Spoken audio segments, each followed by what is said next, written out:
Hey y'all. Hey, It is a day. I cannot say good day, but I can say a Yeah, day is happening. it's a little cloudy out. It is. Well, They hinted that California might be getting rain today, but nothing. Not in the Bay Area, at least. that's one of my least favorite things about California is like the gloom of a rainy day, but none of the rain. None of the rain. What's- Like, give me the rain so I can, feel good about sitting on the couch and watching TV all day in my sweats. I mean, make me feel better about it. make me feel better about our state not burning down in, the never-ending fire season. Never ending. I don't need to feel better about staying on the couch. I feel very great about it. I was actually inspired when I saw that you were taking you back on your bike the other day, Tanya. I was like, damn, I need to.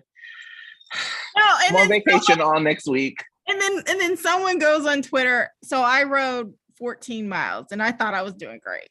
You Then were. someone goes on Twitter. It was like, best mileage yet, 127 miles. I was like, what the? I was like, okay, that's apparently life goals in the next 10 years or so. But I don't know if I've cumulatively ridden 127 miles in my life. What? Good luck to all involved. I am not involved in a 127-mile bike trek. I think I can do it energy wise, but my butt sitting on that seat, that's the concern. Mm-hmm. Because I got, a nice cushy seat. I have a nice cushy seat. It doesn't matter. My butt, like I need a wider space, and those little seats just aren't enough. I get sore, and sometimes I just get up and walk, and get off the bike and walk, so my butt can feel better about itself. That makes a lot of sense to me. Like, whew. And that's after 6 miles. I don't understand 127. Well, you were back out there. You've inspired me. I'm on vacation all next week, so I guess I won't just sit around and rewatch Bridgerton. I'll actually get up and take a walk every day and think about you out on your bike. They're not mutually exclusive. They're not. I mean, sit around, take at least one day and just do nothing. That in of itself is great. And I will enjoy it with you. I'm going to do nothing most of the day, but one of the things I'm going to do to break nothing is the walk. That's the commitment. But the rest of the day, I will do nothing. Watch GH, probably rewatch Bridgerton because I'm obsessed. And yeah, that's it. Y'all ready to get into the show? We have lots and lots to talk about. We're going to do, obviously, our normal Sunday shift thing, and then also talk about the State of Mind with Tyler Christopher that we all just watched together on Discord. Sounds ready great. for a recap? More ready than I've ever been. We'll see what happens, because let me tell you, I stayed up till 3 a.m. the other day, finishing Bridgerton season 2 with no regrets. And I haven't been right since. Like, I haven't been right with my sleep or my energy since then. And it feels so good. So here we are. Following Michael's arrest, TJ and Epiphany treat Willow at GH. Willow calls on Harmony to support her, who was all too happy to leave a conversation with Nina and Phyllis.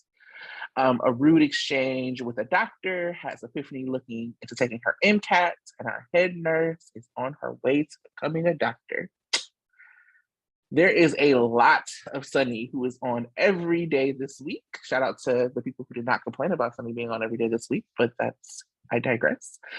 He goes to see Michael at the PCPD.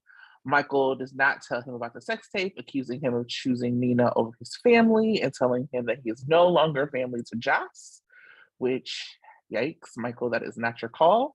But anyway, Avery gets hurt on the playground, which brings Sunny to the hospital to co-parent with Ava. Ava notes that Sunny is different in a good way. I don't see it, but okay, Ava. He also runs into Hat Daddy, who basically tells him to get a new doctor because TJ is treating Avery. Again, what? Hat Daddy drops his pills in front of Sunny, and Sunny can see he has a prescription for a psych med, which we'll see what happens there. Sunny and Selena Wu meet at the penthouse and talk about her moving product through his territory. He repeated his no drug rule, but what we didn't hear, which I thought was really interesting, was him not repeating a rule about no weapons, which had been traditionally something that the Corinthos talked about. So I don't know if that was an oversight or something that is going to come back later, but he did not repeat the no weapons. Selena also called him out on not replacing Jason. She ran into Dante in the hallway, and Dante had come by to inform Sunny of the revenge porn that Chaos is facing. Dante was direct but compassionate with Sunny about his relationship with Nina and how it might impact the relationship with his family. Sunny also apparently runs the bar for Phyllis during the downtime. So while Phyllis is gone, Nina comes by to see her. She and Sunny reminisce about Nixon Falls and share a dance. I will deep dive into that later into one of my sections. They are interrupted by Curtis. Curtis found out from Drew that Hat Daddy was never in witness protection. He had a heated exchange with Jordan, who refused to break the law and unseal files, which shout out to New Jordan for, just everything from the acting to that walk to wearing them suits. We love a New Jordan. Here we go. Anyway, so Sunny also refuses him, Curtis. Spencer got a Spring Ridge this week in his last hour. He played chess and had a disturbing conversation with Ryan Chamberlain. Nicholas noticed when he picked him up and took him back to Laura's. Esme cried many a tear to Laura and told her that she and Spence were over. Nicholas planned a family dinner without telling anyone, but left Spencer and Esme alone to talk. They fought, and on her way out, she dropped a pregnancy test out of her bag. They fought more. Cameron showed up in the midst of Spencer's distress, and they have some scenes that actually really balance out the situation with like a little bit of funniness and some seriousness. They talk about Esme's possible pregnancy and the sex tape fallout. Cam and Josh spoke to Alexis to share their stories on their terms. Carly and Elizabeth talked about their past together and their respect for each other's children. Our new Trina debuted. So lots of group hugs. First with Portia and Taggart, who worried about her. Taggart dropped 2 Gia references and had a raised eyebrow when he saw Esme manipulating Nicholas at the Metro Court. Trina shared scenes with Joss and Cam, and she and Joss reconciled their friendship. Jordan showed up to talk with Trina and took her to the PCPD.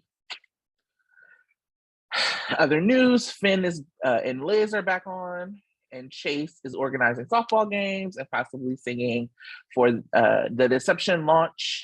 And finally, Anna shares with Laura, Sam, and Drew that Luke was targeted in the cable car non-accident, and they decide not to make that public so they won't put more people in danger for knowing. So those were the highlights of the week. What were y'all favorite parts of the week?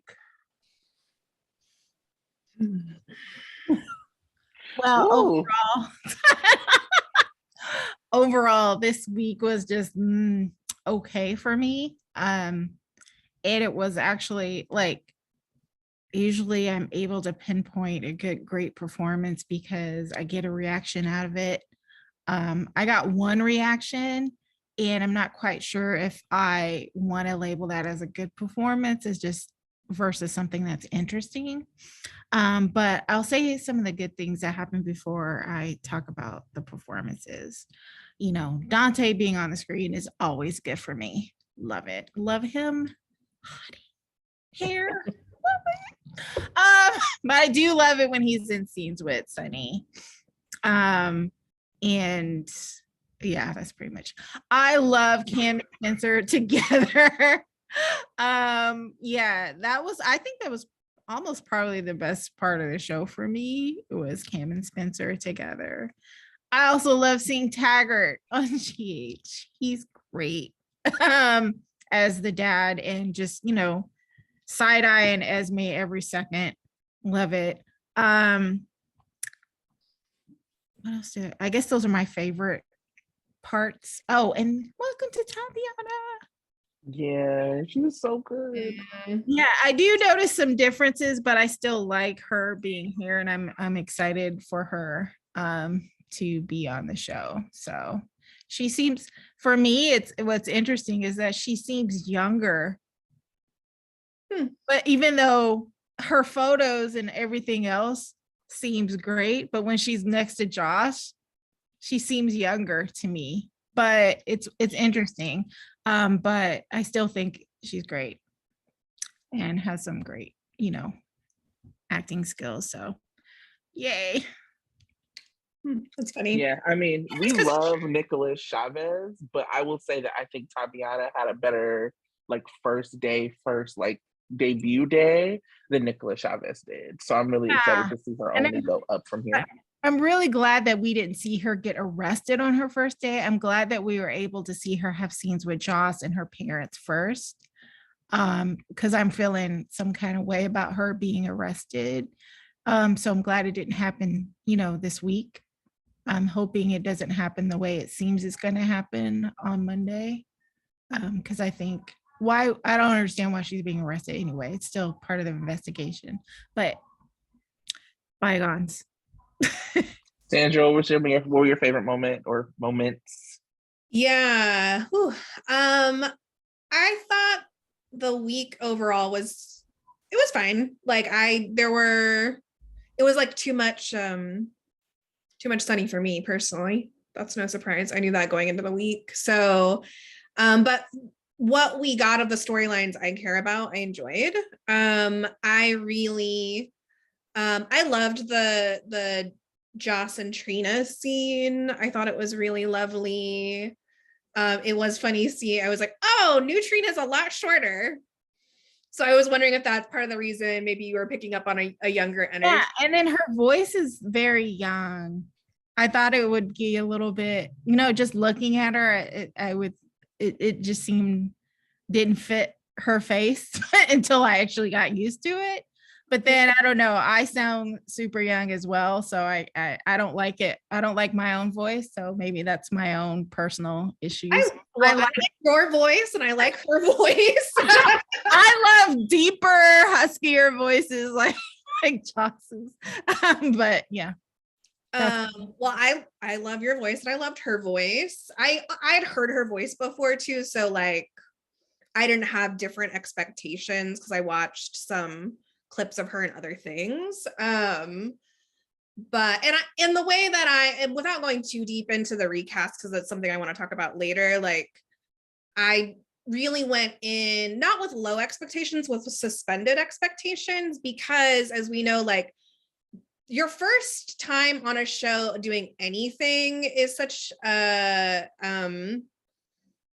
it's such a challenging thing to get used to, the tone of the show but with soaps especially, the pace is really intense. So anytime a new person's on screen, regardless of their age, I'm always kind of I try to take a stance of I'm rooting for you. But it was so easy to root for her. Her energy is so I don't know, sparkly. I just felt I had such good feelings watching her and was so intrigued and charmed by her, even the small amount of content we got. And I loved the connection between her and Eden. I could feel I was I'm excited to see what this version of Joss and Trina will look like. And there still feels I can still pick up on that thread of love and devotion from both of them, which is really important to that relationship. And on the other end, I also loved Spencer and Cam's scenes for a lot of the things that Tracy named. I think we've all grown to love the evolution of their relationship. Since we know for such a long time as kids, they were rivals and there was a lot of kind of funny animosity between them when Spencer came back. And it's also nice that hasn't been completely dropped. They definitely roast each other. They both deserve it. And I appreciated we needed that kind of contrast and emotional release I needed to laugh through those scenes. I needed to laugh through also like Spencer's reactions to Esme telling him the news. Like I also needed that little like look from Avery as she was leaving where she was like and then smiling. Like I needed all those beats because like I was like very stressed out about the pregnancy or, you know, pregnancy, whatever that is. So I appreciated that, the balance of those scenes. So that was my favorite. Those were what I went back and watched again after the week. What about you? I love soap fans because as soon as they saw the stairs in Laura's house, they were like, Esme's falling down the steps. Like it was, and then like the like throwback, they were like, yeah, Maura can teach her how to fall down some steps from guiding. Like it was, I love that about like soaps. And there's a couple things I loved. It was all around mothering. So I loved the Carly Liz scene. And I've talked about this before. I'm so glad I watched it without the timeline first. Because I post stuff on our Twitter all the time. And so I try to make it like relevant to like what's happening during the show, even though we get the broadcast after everyone else. And so a lot of times I would like spoil the show for myself. My rule was I didn't spoil on Sabrina days, but like I would spoil the show for myself a lot, and it really impacted the way I went into watching it a lot. Like I'd feel almost like either defensive about something or always looking for something. So I'm really glad I was able to watch the Liz and Carly scenes kind of without the opinions of the timeline first. I thought they were fantastic. I thought this idea of mothers who have been rivals, like finding like a mutual respect for each other through seeing how the other one raised their children was just like, it's everything I want to see on screen. And I thought that it was true to who they were as people. These two people are not going to be friends. They're going to find like some commonality between their children. They're going to fight for their children. And then they're going to go back to the other side, the separate sides of the room, because they're not two people who should be friendly with each other. And it also is like the beauty of when like legacy characters' kids get together, that you don't forget the history of this relationship because these kids are together. The history of the relationship actually makes the kids' stories stronger. And so I just thought it was just really great. I know that, so on the timeline, people were like, oh, well, Carly should have apologized for this, or Liz should have done that. And I'm like, this scene was not about correcting 25 years of history between these characters. This scene was about them seeing each other as mothers, and that's okay. Like every beat, every drop doesn't have to be carrying all of that with it. So I just thought that they were like really great. Go ahead, Diane. I agree, because I saw when you're saying timeline, you're talking about on social media, right? So I saw some tweets saying that, you know, Liz shouldn't have apologized to Carly, or Carly should have done this. And I'm like, I didn't see Liz apologizing to Carly. I saw her acknowledging that she was, you know, a real bitch when she was younger, but I don't think she apologized necessarily for it. And I also saw both of them admiring how they're raising each other's kids. They weren't talking about how they're relating to each other. They were talking about how each of them were raising each other's kids and how they like how their kids turned out. And that's what I saw. And I thought that was actually really great, especially since their kids are going through a lot right now, and they needed the support of how each mother raised them to help them get through. That's what I saw. And I thought that was really great and really touching moment. And I also saw like a kind of a resolve and a commitment to do whatever it takes to get whoever did this to their kid to go down. And I can't wait to see that. I kind of want to see, I really want to see it. I want to see it I want Liz and Carly to have their moment as well as Portia. And because, you know, I'm hoping Portia and Taggart really go in. I'm hoping a lot of things with this storyline, but I really liked the moment that Carly and Liz shared. And I think, you know, it also speaks to so often with GH, and I complain about this a lot of the times, they put like a plot ahead of characterization. And what I really appreciated about the Carly and Liz scene is that it was like completely in character. That the evolution of who these characters are would be Liz like reflecting on what she said when she was younger and being like, damn, that was and like apologizing, and Carly being like, yeah, we're gonna get through this and I'm probably gonna still be a mess. Like that is actually who those characters are. And so that wasn't forgotten, and that was really important. And the other mothering piece was like, I think it was this like blend between Portia and Brooke Kirk, because I was like tracking so much of Neutrina's like interactions. And there was something really beautiful about how Portia was like fixing Trina's hair. It was like doting on her. And I felt like that must have been really comforting for Tabiana in the moment, because it was like this, like, you are here, baby girl. I see you. You are in this role. I'm going to see you through it. I'm going to support you.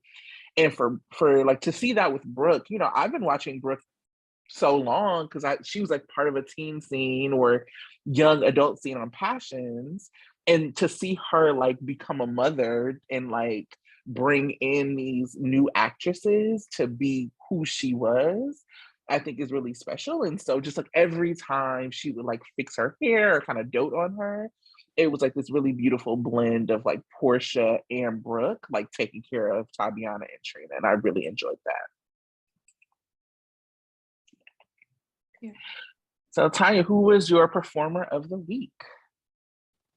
It was hard, but not hard because but I want to talk about what the reactions that I got first so the reactions that I had was one to Hat Daddy when he became hella menacing to Sunny. And I was just like, he's actually threatening Sunny Corinthos. This dude got cojones. I mean, I'm just like, I don't know where it's coming from. Again, it harks back to that scene where he, roughed up that one wannabe gangster that was trying to do something in the back alley. And we didn't really see him do it. But Joey Novak. Yeah, Joey Novak. But Joey Novak ended up in the hospital. So that means Hat Daddy is a little dangerous. And he's willing to put that danger out on. He's not scared of anybody, at least the person that he's supposed to be scared of. And so I thought that was really interesting. That got a reaction out of me. I was like, whoa. So this dude's got something going on. So, but again, I find it to be interesting versus performance. But it did get a reaction out of me. Another reaction I got was when Esme was going to the apartment and leaving, and it seemed everybody was trying to convince her to stay except for Spencer. That was like hilarious. Like Nicholas was like, oh, maybe you should give it time, or Laura like, give it time, I see some change in you, and Nicholas was just standing there like, yeah, you should probably go. That was like hilarious. And so that is part of the reason why, again, I'm going to give kudos to Nicholas Chavez, not only because of that, but also his range is just so amazing. There's that one scene where he turns around, he's looking at Ryan after learning that Ryan wants to play chess with him. It seemed to me, and it may just be me, but by every second, the look on Nicholas or Spencer's face seemed to be more like judgy and derisive, and just like, it just seemed like every second, and it was only like 3 seconds, but the look on his face to me, it got more intense with every second before the break. I love that. I love the fact that he makes really good use of the set. Like, he'll sit in the tree, he'll sit on the stairs, he goes all over the place. He's great. And just, when he goes from, really petty and childish to yelling and screaming and morose and all of that, he just uses everything, puts it all on the table, like you always say. So I'm just loving him on the show right now. And I just always, noticing it. And I just want to give him props. Looking forward to Tabiana, I would say. Laura, always a gem, but Nicholas Chavez, kudos, kudos, kudos, kudos. Yeah. Always and forever. Always. No notes. Yep, always excellent. I love everything you said about his range. He knows how to play those melodramatic beats, of course, that soaps are so well known for, but he knows how to play the comedy really well too, and when to kind of emphasize like the ridiculous aspects of Spencer, and also to help you remind you that he's just kind of like, he's also a teenage boy. Mhm. Therefore, he's kind of dumb. Mhm. Like when I was watching him in camp, I just kept cracking up and just saying, "You dummies, you dummies." What am I gonna do? A baby. I'm like, My favorite interaction between the two of them was like Spencer doing the math and being like, "My baby's gonna be born in jail?" And Cam's like, "Hold up, why don't we find out if she's actually pregnant before you start shopping for jail baby clothes?" And that took me out. It took me out. And we needed that moment. And so sometimes it's like we reward the it's really easy to reward a performance where someone's like crying and they've lost everything, and their life is in shambles. But I think that there's also something about rewarding the performances that are about making us laugh, about making us smile, and like helping us recover from those big devastation moments, because we need that, and sometimes GH does not very mindfully provide that opportunity for us. mm-hmm. And then maintaining his character throughout. Mm-hmm. You know, even when he's not with the person, like we were saying about Trina, he's not necessarily with Trina all the time, but you can see his devotion to her almost all the time. Always. Like he maintains it, and it's so, I love it. What I also love is he's so memeable. You know what I'm saying? I don't know if he does that on purpose, but when somebody, I think it was Sorry, who like did the side by side of him in Squat Bay, like he was like bending over, I lost it. It was just I think Chillo did like this thing that was like the stages of grief, like denial, acceptance, or whatever, all based on his performances in that one scene. It was just the range. It was the range for me, and it was so funny. And the jail baby clothes, I'm never gonna get over it. Just like this dummy, and Nicholas Chavez got that script. Like, wait, I thought we were doing Sprita. What is this baby? What's going on here? So like, I also laugh because for every setback of Sprita that we're mad about, I just imagine Nicholas Chavez getting the script and being mad about it too. Just like, hug, man. Like, what's going on?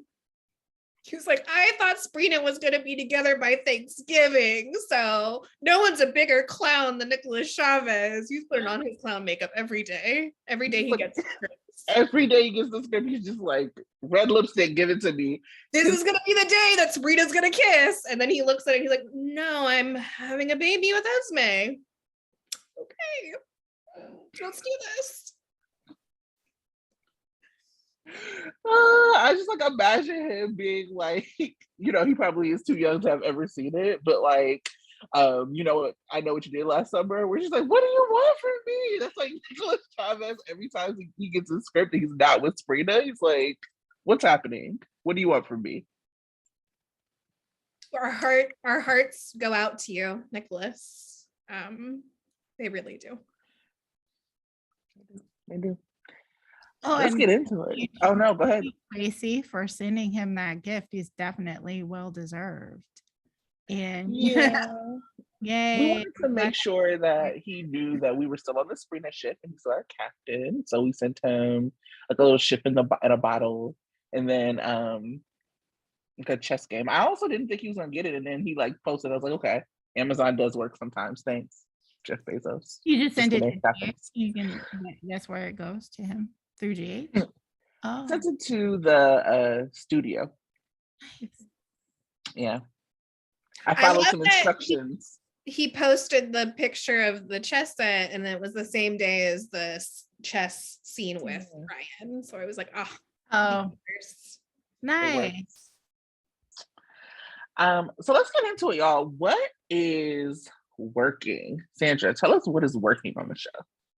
I'm gonna say something a little controversial. And it is working in a very specific context, and I think for what happened this week. And so I'm gonna say the sex tape storyline. So it's not about how I feel about what's going to happen next week. I'm sure my take will be different, but I really wanted to look at it, like zoom out and say that I think that the way that they did it this week really worked for a few different reasons. One was that I appreciate that we've always, with this new configuration of the teen scene, right, with Spencer entering, the Cassadines have been like all mixed up. So we've had like, it's kind of been like the Cassadine storyline, the teen storyline kind of moving in concert together. And I appreciate now that we're also bringing in the other families more explicitly. So we're having like Joss's family reacting to it. We're having Liz. We're having these interactions between Carly and Liz. Bringing in Portia and Taggart's point of view a lot more. And I even like bringing in, like now we also have the Jordan recast in the mix, which has been, it's been great to they finally gave her something to do. Cause I feel like I've been waiting since she came back on. I was like, okay, so when are you gonna like give her something to do? And now that they have, it's like, I already feel so much more connected to the actress. So I just appreciate how it's like rippling out more and more, and giving these characters more reasons to interact. And so I feel like a lot of anticipation and excitement about seeing how these pieces will continue to interweave, but also of course nervousness, right? Because we know what's going to happen next, this coming week.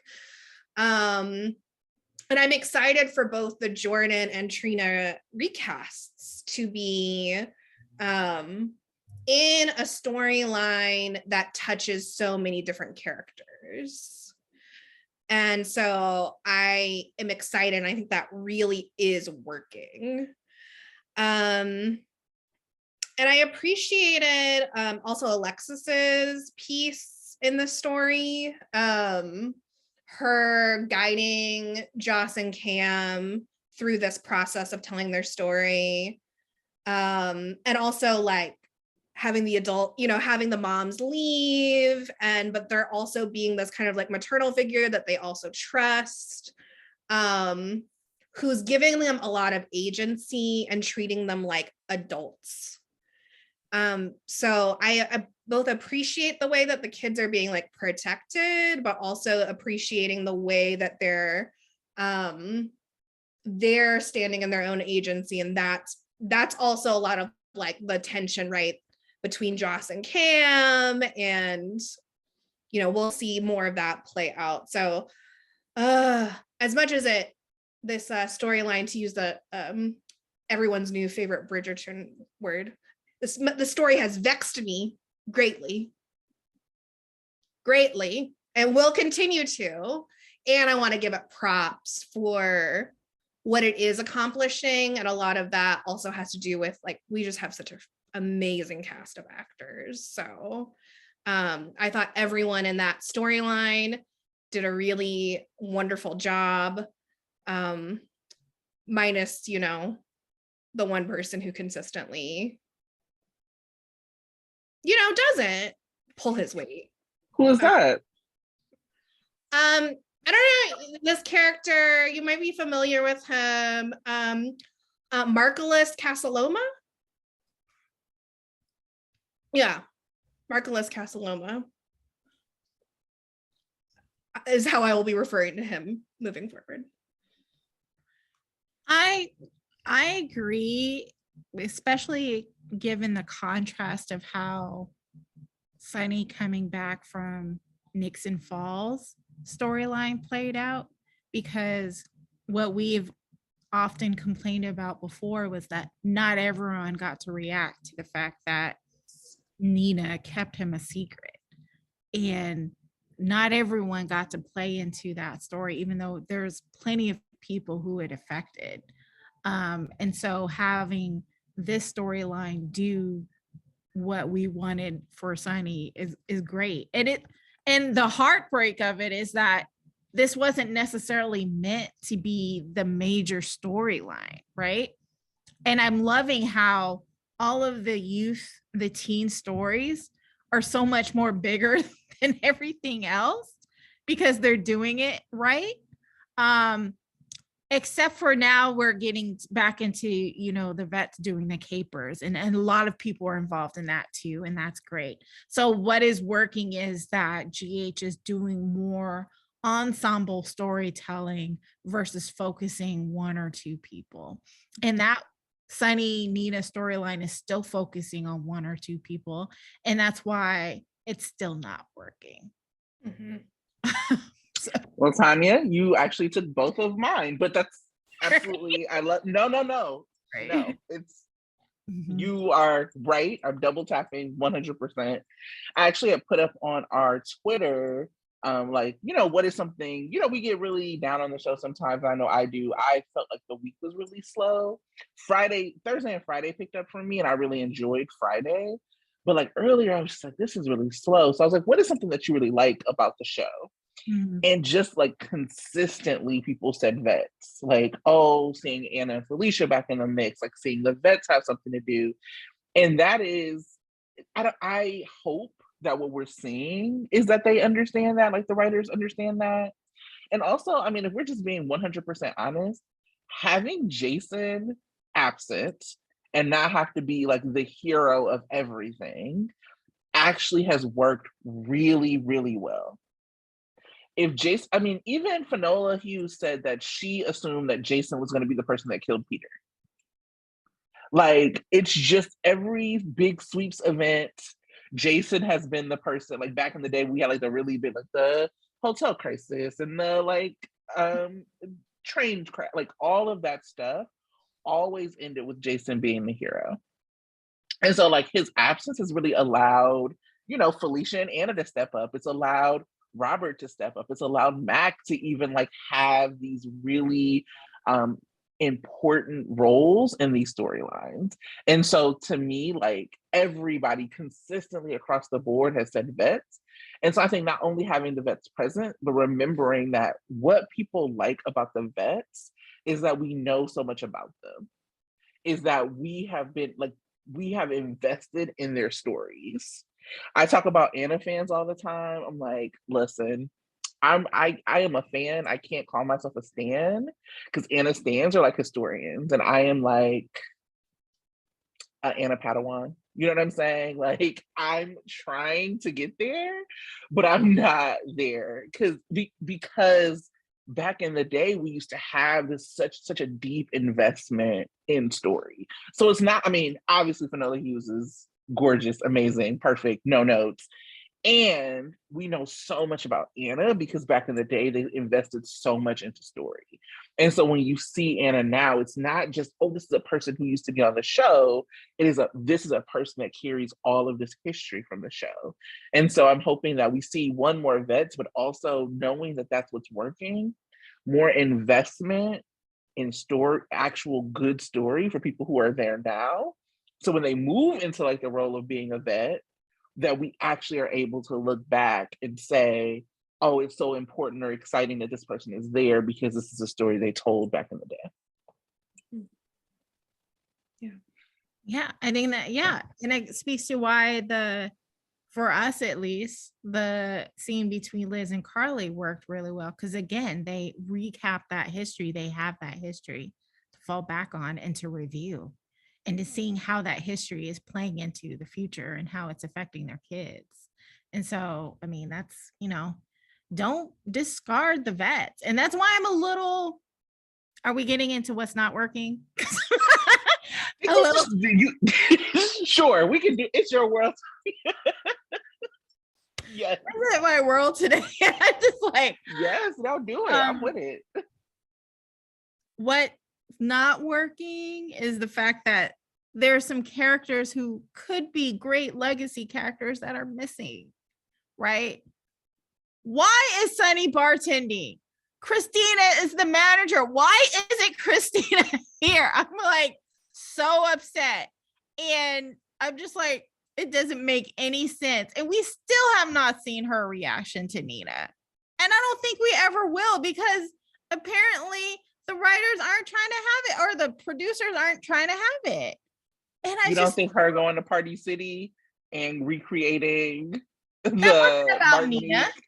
That wasn't about Nina. That was about her and Sunny and this small little moment that they had. No, we have not seen how she has been affected by Nina's behavior. And it's so disappointing. That was just one of the things not working. I can go over my list. Please do. I'm ready. Curtis being trash. What the hell? And this is actually going a little bit back into what is working. I loved how Jordan responded to him. This was like not letting him be trash to her and take, oh my goodness, loved it. And she extended that to Dante, and it's like, Dante, I've made mistakes, so you're not gonna let me go down that rabbit hole again. But Curtis just being trash to everybody to get what he wants about his dad, dude. And it just seems a little, it seems a little out of character. Maybe it's I had in my mind a kind of thought of who Curtis was and how he is, and he's being hypocritical. I mean, he judged Jordan hella hard for what she did, and for him to go back to her and be like, okay, I need you to do that for me because it's important for me, and then getting pissy at her was just like trash. I did not like it. Did not enjoy that. What else? The only, and this isn't, Tabiana's fault, I didn't understand Trina apologizing to Joss. And now, just because Joss is suffering now and her being supportive of her is important, it doesn't mean that you need to apologize for behavior that Joss had before the incident. And she was legitimately upset because Joss was doing the whole white girl savior thing and wasn't necessary, because Trina can save herself. She can defend herself. And so I didn't think Trina needed to go back and apologize for that just because Joss is suffering from something now. That's only a small critique. No, I definitely agree with that. Mm-hmm. Joss, what I got from that was like, oh, you were right, Esme's crazy, I should have listened. But that doesn't mean that like she wasn't foul for like putting your business in the street, that she was like, if anything, now you know more what it means to have your business in the street. And so I agree. I did not like the apology piece of it. I think they wanted to reconcile them as we go into next week and like the rest of the story. But reconciliation did not have to happen as a result of Trina saying she was wrong, because she was not wrong. Agreed. Right. Where's Chet and Terry? Again, Terry could be one of those great legacy characters that have history, that have real story going on, and she's absent. I mean, they had a moment and a connection, and then we hear nothing about it. We didn't get to see a scene where Terry is talking to Britt about, I don't want to hire this one dude again. Or we could have had so many scenes with Terry in the mix. Terry with Liz, as Liz Right. is going through all this, like Terry's Liz's best friend. But you know what? We probably won't see Terry until May, because that's Asian American History Month. I'm gonna be real with you. Okay. Yeah, and you're right. They'll be like, Terry, We'll see her in May, and we'll see her in June for Pride. I'm sorry. Cassandra, they're like, Cassandra, can you come in for this PSA? Not story, PSA. Just a PSA. Give our girl a story. Give her a story. Yep. This is a little weird, but I felt the music on Wednesday was very distracting. Because I just hear the music in the background. I guess it's particularly with a scene with Joss, just was very loud. It was very distracting, and I didn't like. I mean, I liked the music, but it was still distracting. That's on Wednesday. I didn't like Laura playing nice with Esme. It didn't really work for me. I can see why. Maybe I can see why she's doing it, but it wasn't immediately obvious to me, and so I didn't like it. And I don't like Fizz being back together again. You and me I was both. happy they broke up. So I don't even know what a fizz is, to be honest. A fizzle? then it is. I don't like it. Fizzling, you say. Basically. I don't even know where to go from here. Like that just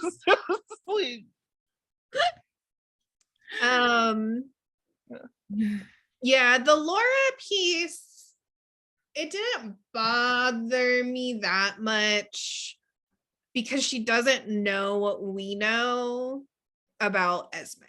I know that was like really hard for a lot of people, and I don't take away, feel however you want to feel about it. It's okay to be upset. But she doesn't know what we know about Esme. She doesn't know what we know about their relationship. There were some really funny posts that I actually really love that were like how Spencer actually looks at Esme, because like Laura has that line where she's like, you see the way that he looks at you, and like people had all these different shots of Spencer looking at Esme like, I fucking hate you. But also Laura wasn't there for any of those scenes, right? Like she wasn't also there when Spencer was like turned his back on her and was telling Trina that we'll see you when I see you again. She wasn't there for that, right? She was there. There? She was there. I'm not saying that she doesn't know about Trina. She knows about Sprina. Right. But she doesn't know how diabolical Esme is. She doesn't know how she has a sense that their relationship is problematic. But at the end of the day, like Laura is a compassionate, empathetic person. She's a grandmother. This girl is young enough to be her grandchild. You know, like she sees a troubled but like lost orphan girl. And so it would be completely outside of Laura's character to be like, see you later, bitch. Have fun on the streets. You know, like Laura's just not that kind of person. Yes. Ava? Yes. But I mean, even speaking of Laura, when Ava had just thought she had been fucking Kevin for months on a bridge, like comforted her like a child and like brought her in and was like, so like Laura is, to your point, like a very sympathetic person. There's no way. I mean, she did when Esme was like, you see the way he looks at Trina, she was like, oh yeah, I do. I can't. And he also see how that would be values your upsetting. opinion. You know. And like Laura, also that dialogue about Laura saying that to Esme was set. It was so that Esme could say, please, the way that he looks at Trina. So like that dialogue was also in service of Sprina too, in a really like roundabout way. I'm just protective of Laura. Like I'm just like, listen, the nice lady, okay? Unlike us, I am not nice, nor am I a lady. So Esme would be out in the streets if it were up to me. I mean, Esme disrespecting Laura's house is enough to get her out on the streets, personally. Sure, absolutely. And cleaning up once when you're about to leave isn't enough. The bar is That's fine. Great. Thank you for cleaning up. Bye. You clean up your mess. Great. I will say, Curtis was not working for me. I mean, Curtis is not one of my favorite characters. That's not a secret. And I think that this week, what drove home for me is that this actually felt very in line with Curtis, what I know of Curtis's character, and I don't know much. What I do know about him is that he's a hypocrite, and that he's very judgy, and that he's awful to Jordan. So he's did all those judgy, things, except to his white ladies. Except to his white ladies. So I think what's not working is that we don't really know shit about Curtis's character, and he's been on for years. Except that he has double standards for the women in his life across race. That's not great characterization, and I don't think it's intentional, but it's there, and it's there enough to where like the commentary consistently recognizes it, right? You know, the timeline isn't everything, social media isn't everything, but whenever someone says Curtis and his white ladies, people know exactly what you're talking about. And it makes it so hard to get invested in like Curtis and Portia when, like, you know, I think Brooke Kerr said at the convention, like, the paternity stuff is just speculation. It hasn't been confirmed one way or the other. And it doesn't seem like they're going to move on that anytime soon. So there is some need for us to feel invested in this relationship, but how are we supposed to feel invested when we don't really know Curtis? In a lot of ways, I feel like I know Portia better than I know Curtis, and she's been on so little and has actually had so little storyline. But I still feel like I know her. With Curtis, what I know, I don't like. You know, when Spencer said to Trina, I know, I like what I know and I'd like to know more. With Curtis, I'm like, I don't like what I know and I'd like to know less.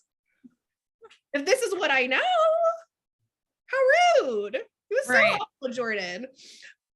And I will say, I'm glad that the writers gave Jordan the opportunity to say, oh, we're breaking this cycle, actually. It's not going to be like this between us with new Jordan. Okay. And I'm glad, because I definitely threw my shoe. I threw my shoe when he started talking. I don't throw my shoe for just anyone. Curtis, get a personality that's not judgy and saving white ladies. Well, speaking of one of Curtis's white ladies, let me talk about what I think is not working. You feel like that segue? So you podcasted with each other for so long, you're just like, let's get this natural segue going. I don't know if y'all know this about me. I don't like Sona. Pause for shock. And turns out I am not the only person who does it. I have really, like, part of what I really have enjoyed doing for the last couple of weeks is like looking at things across social media platforms. So like we talk a lot about like soap Facebook. I've actually found a soap Facebook group I like, which has like very interesting commentary, and like some of it is not good, but there's like good discussion and people are very respectful of each other. And then there's Instagram, and woo, they do not like them any Sona.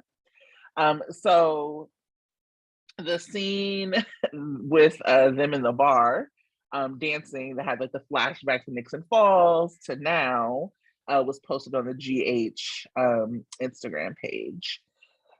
All you got to do is go scroll those comments. It is rough over there for Sona fans.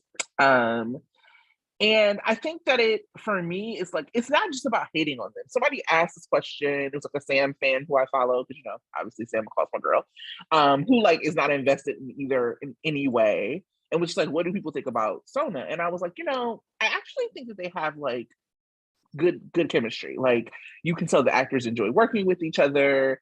Like Mo is very light with Cynthia, like he flashes the dimples, and like if you have them in a vacuum where they're just like this couple, they're pretty inoffensive, right? Like if they didn't have a lot of the backstory, like, oh, look at this guy like smiling at this woman, sure.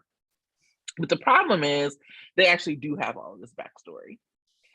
And I was actually talking about this with Sandra. Like, we have seen amnesiacs fall in love storylines before. That is a soap trope. It happens all the time. Like, we know. We also don't see the person who holds back their identity as being like a heroine, right? Like, that's never been done. And it's not to say that it can't be done or you can't grow into that, but it's just I don't understand how I'm supposed to root for somebody who did that. And so to your point, Tanya, like part of the reason that we haven't seen Christina is because they are trying to prop Nina. And so if you actually like really tell the story, which would have been interesting, of what it means to have the patriarch of a family missing for 6 months, 9 months, whatever. Well, 9 and 6 was like with Nina. If you really tell that story, you actually have to like see her as being a villain. And one of the things I actually hate about soaps, and I think this is what we're seeing, is the propping of couples to like defy logic, defy characterization, and to defy real plot. So like I also watch Days, and this is happening on Days where there are like couples that are happening, and people are really upset because they're like, look, if you want to do this couple, do it, but you're actually like ruining characters to prop them. And so that's what I think we're happening with Sona, is that like they just never let it play out. Like we expect both like payoff and consequences. That is like actually what soap fans expect and like deserve from big storylines. So with Sona, it actually has not been either.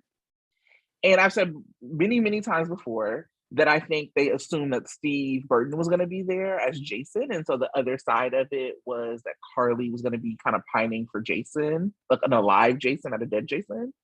But it doesn't actually work because they wrote the story so bad. And they never gave you like the payoff or the consequences. And you actually need all of that to redeem a character. And thinking that Mo and Cynthia have chemistry and not liking Carly is not enough to like believe that that shit is like redemptive. Because the other thing is, and you don't have to like Carly, I don't like plenty of characters, and so I don't want it to come off this way. And I'm also I'm not a Carson fan. So like I'm not invested, and I think that they like Mo and a couple other people like kind of frame it like, oh, if you don't like Sona, it's because you're like so invested in Carson. I actually think Carly is so much better when she's separate from Sonny and Jason's bullshit. I liked Carjax because I was like, oh yes, look, give her something else to do. And so it's not that, it is that I don't actually want to see you gaslight a woman for months. That's actually not relaxing for me. That's not escapism for me. That's men. You know what I mean? Like that's not what I think the genre demands like in 2022, right? Like gaslighting women for months is just not cute. And then there was no like real story told for Nina. And so everything that I cannot imagine being a Nina or Sona fan, period. But if I were a fan of them, I couldn't imagine liking this current storyline for them. I'd be pissed if this was my fave. What has she done but like go back and forth and be like, I'm gonna sleep with your husband? I can't believe that you would be so mean to your husband. And so like there was like a scene where Carly went over with Gladys, and I think people were reading it like when she was leaving as sadness, and what I read it as was like resolve. Like, oh yeah, I was 100% right in leaving you because this is where you wanted to be anyway. And that, like, I think, which it depends on like how you see the storyline as to how you read it, but like it was definitely like, oh no, I made the right call. This is confirmation that you wanted to be here, not with me, and that's great. Have fun. And so we move, and I think Sandra, you actually just didn't even watch it. And I've heard of so many people said they fast forwarded the dance part. Part of lunch, and that was way more important to me. And I was like, I'm not rewatching this part. Okay. But like you actually have them like the parts of Nixon Falls that a lot of like people like me are just like, this shit was a fantasy. Like y'all actually shouldn't lean into this like I created a whole separate world. Really, like the next part of their relationship should actually be how they ingrain in each other's worlds. And what they did was like a flashback to when he was an amnesiac and she was lying to him. And I was like, is this romance? This is weird. And like the doubling down, and this is like heroin behavior. And so now all she has is like driving further wedges between him and his family. I didn't like what Michael said to Sonny, but like, if this happened in your family, are you trying to tell me that you wouldn't tell your dad to fuck off?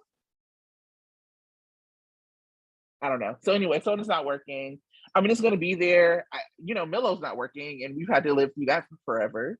But Millow actually doesn't also get this level of vitriol. Like, it's just not good, and it defies everything that actually makes soaps good, which is what the problem is. Yeah. I feel like it's also like there's something about the way that both Mo and Cynthia approach the characters in the relationship that make it hard to root for, because they we've talked about Mo defending Sonny's actions like at length, so feel free to go back and really pick any episode of our podcast and you'll probably find us dragging Mo about this in particular. And Cynthia also said something at the convention that was, basically not, I don't know if she went out of her way to justify Nina, but something to the fact of like, Nina is like she's just a good person trying to making human mistakes in the world. And I hear that like actors have to have a certain amount of empathy for their characters, but there is something to knowing that your character is not all right. Like that isn't making sound judgments, isn't always being transparent about what their true motivations are. Because we know that Nina is like said all these things and then she goes and does the opposite thing. And Cynthia plays it very sincere versus like Michelle Stafford, like it seemed like there was some awareness there that like Nina's crazy, like Nina says things and does the opposite, or Nina has double standards. Like a lot of characters do on soaps. Like this isn't even me slandering Nina per se. It's like, this is like humanity. And so it's sort of like when you're hanging out with someone who doesn't understand their own flaws, it's going to be hard to spend time with them. And so it's like hard to spend time with these characters that are being characterized by people who don't seem to fully grasp the flaws of their characters, versus like we've used this example before, like Nicholas Chavez and Spencer. Like Nicholas Chavez seems pretty clear that Spencer's a mess. And so there are ways that you balance out your performance when you understand that your character is flawed and you still want people to root for them. Like you can portray your character as flawed and it will actually make people like your character more because you understand what to emphasize when. I think that that's so true. And it's like why I could root for somebody like Ava. Mm-hmm. And some of that also happens with like you loving an actor. So like I love Maura West, I love JPS. So like it's easy for me to want, Ava and Valentine to be redeemed. Mm-hmm. Like but there was work put in to redeem them. And there was an understanding in the characterization that like this is fucked up. You know what I'm saying? The fact that me like could forgive Ava for fucking with Morgan's medication because they put her through the ringer. And I'm not saying some of that is, it was like I was at some point I was like, she's redeemed. Stop. Leave it alone. Leave Ava alone. She suffered enough. She suffered enough. I don't want to see anymore. But there was nothing. Like the suffering for Nina is like, okay, she can't see Wiley. And you clearly weren't thinking about Wiley when you were doing all this other stuff. And so like now they have her running around and it's being characterized as like she just loves her grandson. So you think that like putting a wedge between Willow and Harmony is like in service of your grandson? You know what I'm saying? Like if you played this as a schemer, right? Like if you understood that you are scheming and I saw that in your mind, like I think it might be easier for me to not be so put off by Nina. I wouldn't like her. I'm never gonna she's just not my kind of character. it was the Aiden bullying shit for me that just like every time I look at her, I'm like, you're good. But I could like not be so put off if there was like some kind of connection that you understood that what you're doing is not the right thing to do. And so I am interested because Laura Wright has this problem too with Carly, that she actually believes that Carly is completely right in situations, which makes it hard when she is like super foul to root for her at all. Because you're like, no, girl, that was not good. Like, that was just, and so I don't know if it's just like the writers know that they can't do that with Carly all the time, and they don't know that they can't do that with Nina because she doesn't have such a long history, but it's just not being written well and it's not being played well. And she has no redeeming or rooting quality. Because we were talking about with Tyler Christopher's Nicholas, when they brought him back and like they had him just being a disaster, he at least had Spencer as like a grounding quality. Wiley is not that for Nina, and there is nothing like that for Nina. Sunny is like triggering for people, so that actually doesn't ground her either. And so yeah, it's just not working, and they need to figure out a way to turn it around. And like I said, like we are clear. I am clear that Sona is the couple they are pushing. I don't want Carson back together, but what they're doing now is not working. I don't know. For me, Valentine and Ava, I don't think Valentine and Ava are 100% redeemed either. I think people still don't like them, but and I don't think Valentine and Ava care. Right? I think they know what their faults are. They know, they know what the stuff that they've done is bad, but they're not trying to make people feel sorry for them. And I think that's a major difference. And they're not hypocritical about it. Yeah. Yeah, they're not. I think that probably Valentine and Ava maybe be redeemed in the eyes of a lot of the audience, right? But not by the citizens of Port Charles. Like people still don't really fuck with Ava, more so than they used to, but she still has to battle with her like reputation.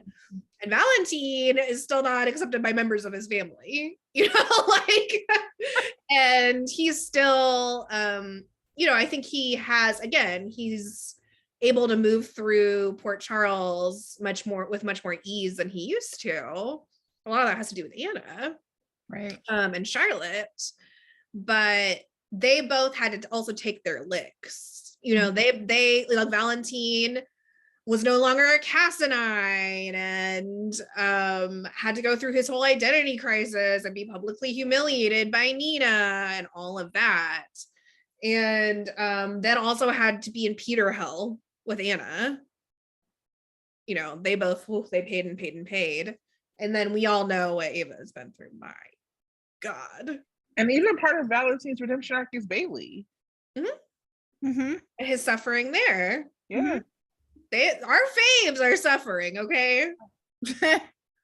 and there's the propping, and I think, like they were like, okay, this thing happened. Now we can't have people hate Nina. So like now let's like turn her into whatever else. And it was like, no, you actually needed to let that shit play out so that she can come out on the other side of it. You know what I'm saying? But like they never did that. And so for some people, like, people like Sona, they like the chemistry, they like whatever, and that works for like, but that, from what I'm seeing, that's a very small subset of the audience. And it's actually, not fair to Cynthia to keep making her play it like that when it's clear they're putting this work in and they should be like in a better spot. But look, not my couple. Cynthia's so good at playing crazy. Let her do it. Like, I really would like to see it. I would like to see it. I am not unmovable on my opinion of Nina. I could be neutral to Nina the way that I'm neutral to Carly. I really could be. I don't know that I could ever like her. Or like she would never be my fave. But I could be neutral to Nina. I could be moved. But right now, absolutely not. The more like sweet and like innocent that like victim, you know, like that kind of victim mentality, the more that they play into that, the more I dig in on like don't want to see it. So you can move me. I can be moved, but you're not doing it right now. Yeah. Anything else for this section of what is not working? I feel like we went in harder than I expected. Because things are working. There are good things that are happening. So I don't want it to be like they are not. No, I mean, that for me, the why I had extra to say about the Sona stuff was that there was actually so much that was working this week that it was jarring. And I think like Tanya, you kind of alluded to this too, like everywhere else, there's like this wonderful and beautiful ensemble work happening. Mm-hmm. And then here we have this very isolated storyline. The characters are isolated. The relationships don't make sense. We'd much rather see these characters actually interacting in the other storylines. That's the only time that they actually feel real and rootable. So I don't necessarily want Nina to be involved in the other storyline, but I don't see how she would, except for, I mean, she's creating the drama in her life with Michael and Willow and Sunny. Right. The other big major storylines is like none of her business, and I don't want her involved. True. I don't want her involved. I guess I would rather they focus on playing out the storyline where like Willow's obviously her daughter. I wish we would just like that one. Yeah. But and I hate it. It's so dumb. I'm just gonna say this. Alexis and Sam did every single part of this storyline better. The like, I hate you, but you're actually my mom, and then we're gonna have to like watch y'all become like family. That only works because we loved both Alexis and Sam, actually. Yeah. And both Willow and Nina are not beloved in that way. No. They're just not.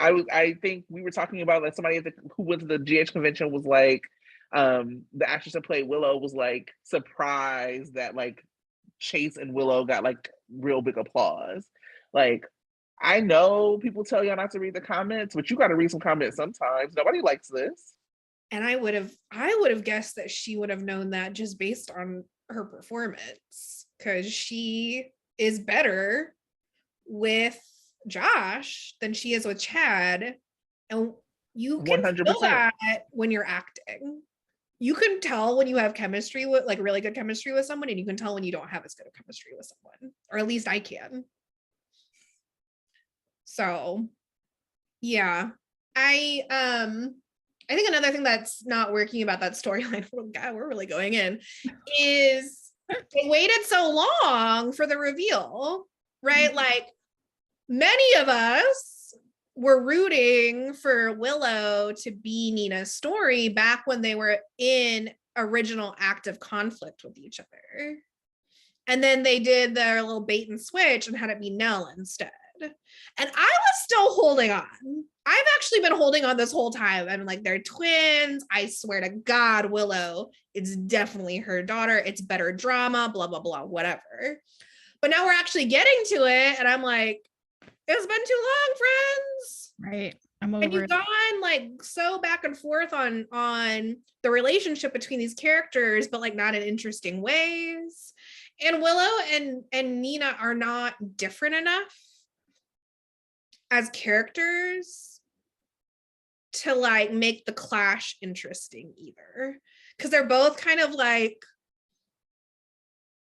especially the way that I think it was different with Michelle's Nina. They were very different characters then. Mm-hmm. But the way that Cynthia actually plays Nina makes, they're much more similar, kind of like judgy, softer voiced, like I'm going to move through the world in this like softer, more subtle way, versus like Michelle, who would just kind of like steamroll through things. So I think that's another reason why it doesn't really work, but just get it over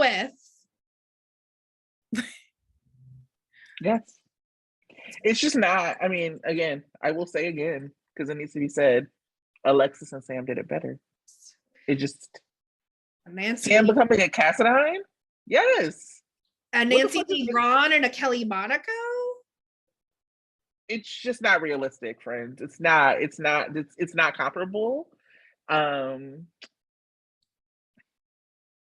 but it does make me want to go back and watch Nancy and Kelly do their thing because it was amazing.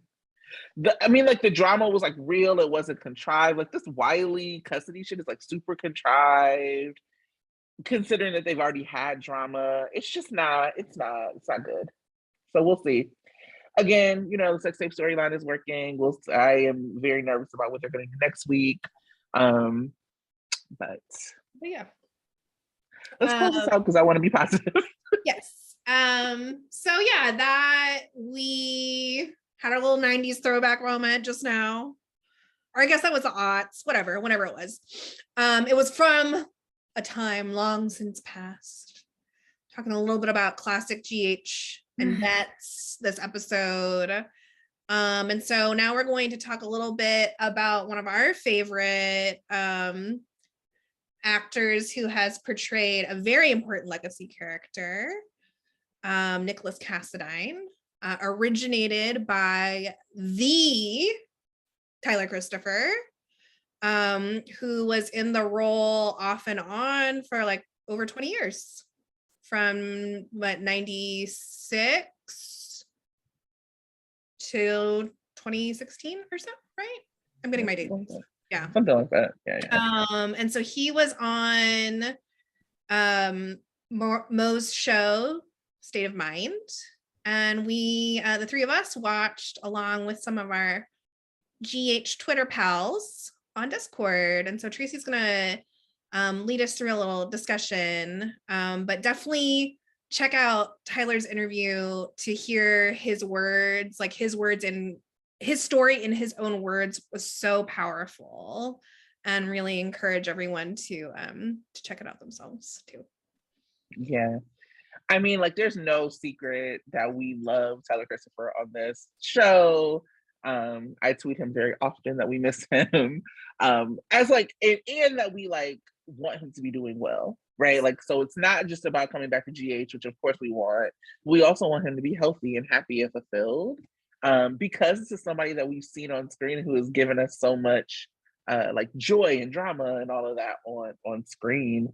And so it was announced a while ago that he would be on Mo's show. And it was like very crowdsourced. Like it was so heavily crowdsourced of people. When Mo was like, who do you want to see on the show? Everybody consistently, Tyler Christopher, because folks knew some of his story, but not all of it. And it really just like hearing so much of what he's been through in his own words really put home for me that we think we know people based off of social media and like media sometimes, because we're like, we read the stories or we check in or whatever. But there was so much of his story I had no idea of. Mm-hmm. So many things he's been through that I was like, oh, wait. And like watching it in real time with other people and having a chat going was also really interesting because everybody was so surprised. So just wanting to like hear from y'all, like what was like something that was like really surprising and like what is something like you kind of took away from it?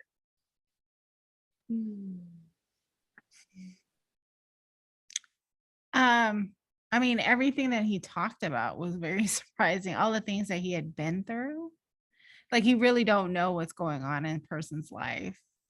And it's all very traumatic. And it's not surprising that he's not necessarily jumping back into acting because of that. He clearly needs time to recover, process, and deal with things. Mm-hmm. Like I want him to come back, but I also don't want him to come back because I care about him as a human being. I understand like being in this kind of world can be stressful enough, and he needs normalcy apparently.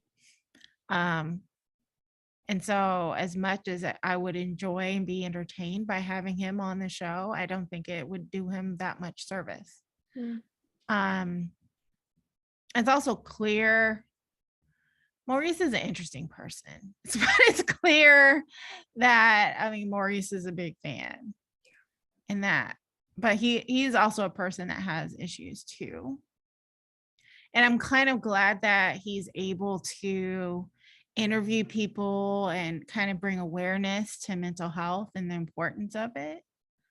Not quite sure how healthy it is for his people he's interviewing. But it is bringing awareness, and I'm hoping that it does help the audience who are watching. Mm-hmm. Yeah. Yeah, I don't tend to watch State of Mind because Maurice is not my favorite interviewer. I think He's not an interviewer. He's an actor. Right.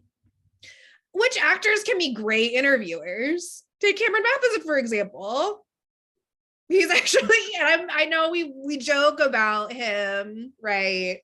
But he is like, he's actually very like, he's a great listener. He makes people feel comfortable.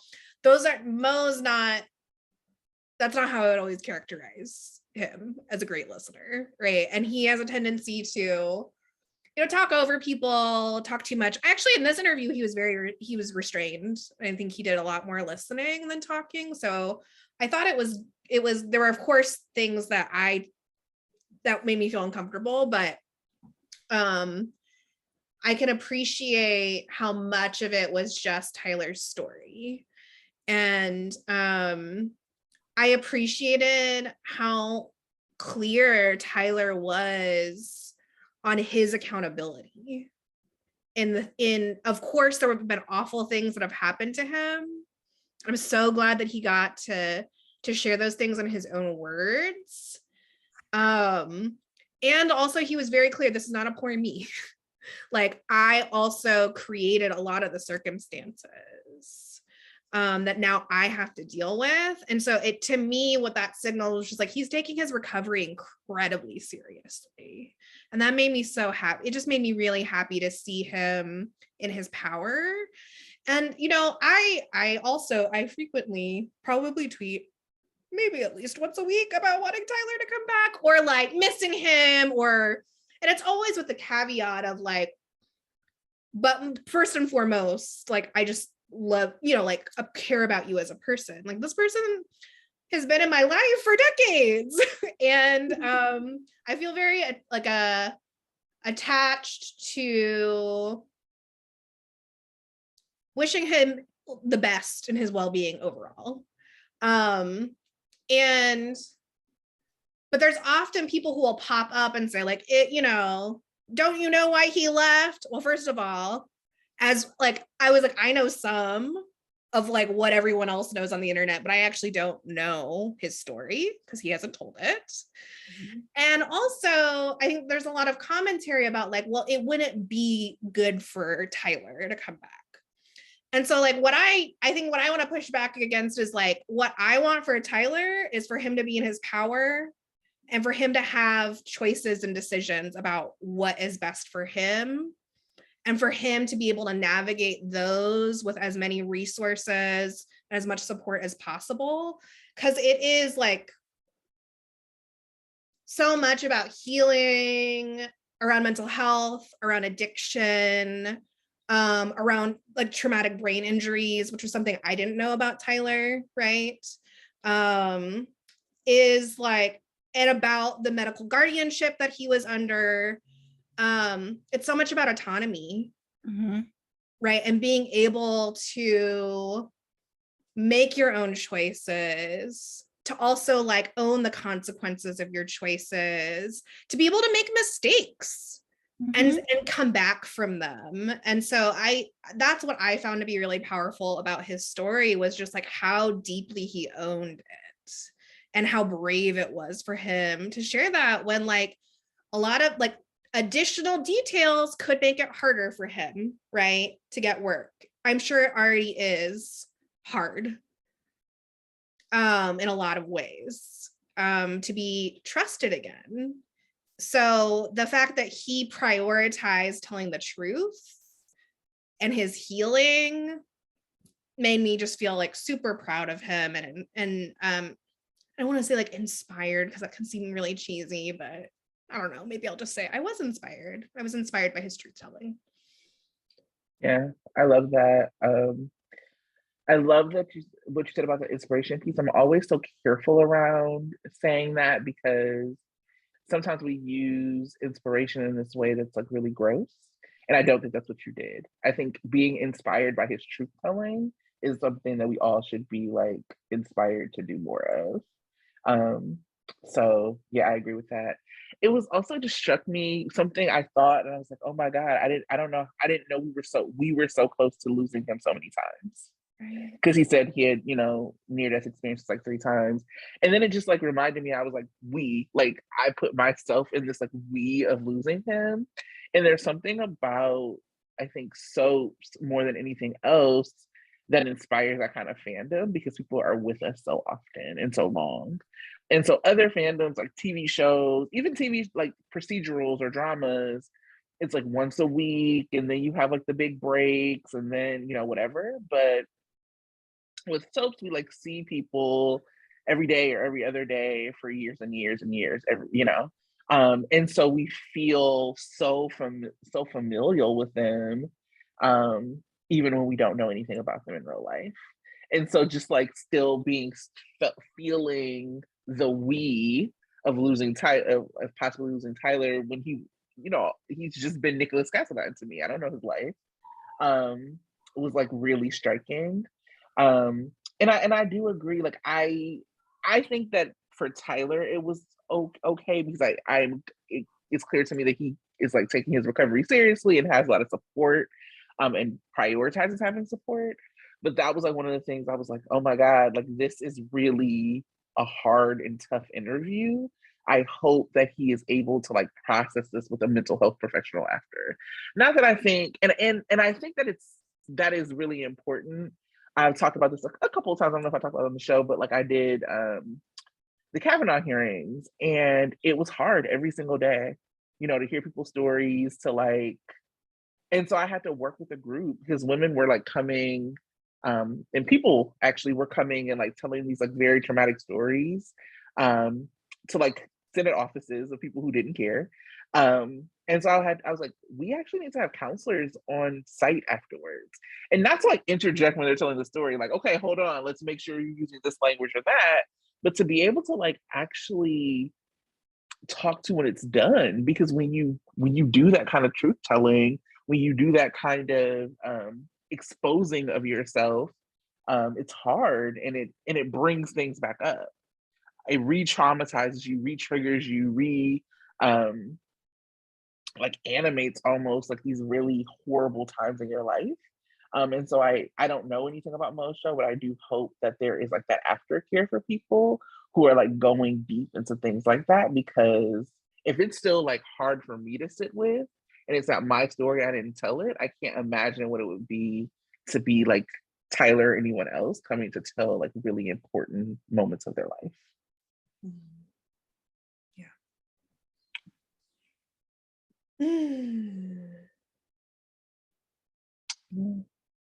I thought it was, and like, yeah, like you said, Sandra, it was, I think, I've not watched a lot of of Mo's interviews. I watched the one with Laura Wright, which is why we joke about fast forwarding still. Every time we fast forward, we're like, sorry, Laura Wright. And then I watched Brian Craig's, and I wasn't really watching through most of his run as Morgan. And I remember coming to Sandra afterwards and I'm like, I'm really concerned about Brian Craig. Like like at least once a week, I was like, I really hope Brian Craig's okay. Because it was like, it was in the moment of the interviews, you saw him working through real stuff. Or he was like, I didn't even think about that. I'm like, okay, so if you didn't think about this, who did you call when this was done? Because I'm really concerned for like what happens after. So yeah, I just hope that is happening after Mo's show, that people have like some aftercare.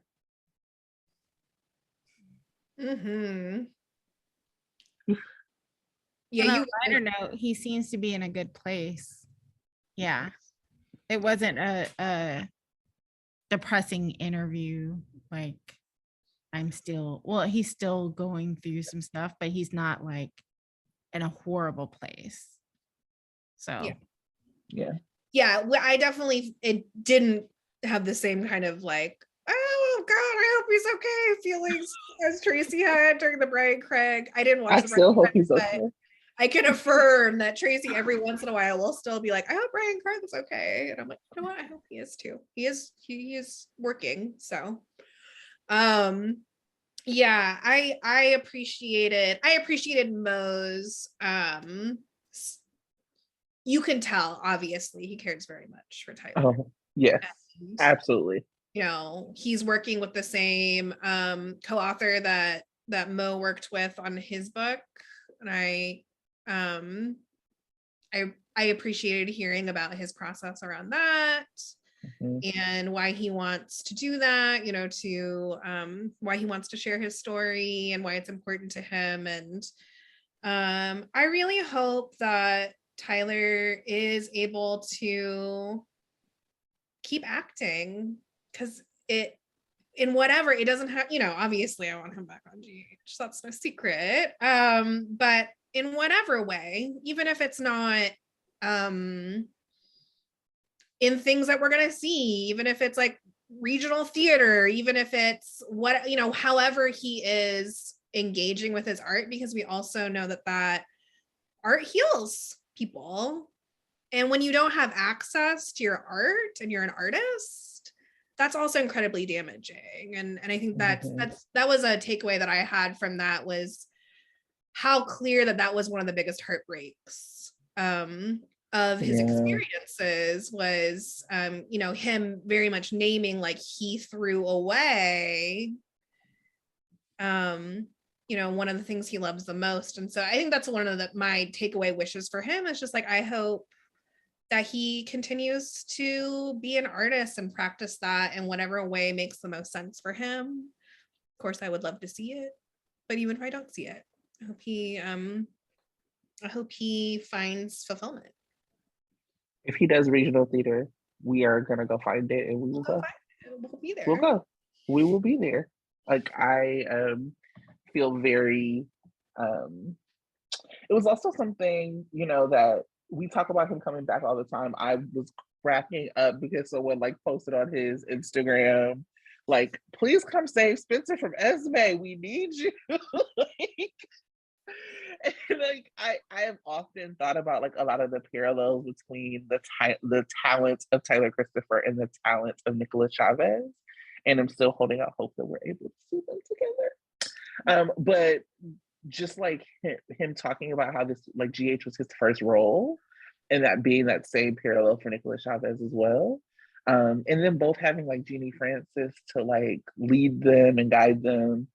I appreciated like when Mo was like, yeah, when I said I was doing this interview with you, you know, Maura told me to tell you hi, and Laura said this, and you know, like, he is clearly like loved, and I hope really feels that. I think he said when he had his brain injury, both like Vanessa Marcel and Kimberly McCullough came out to see him.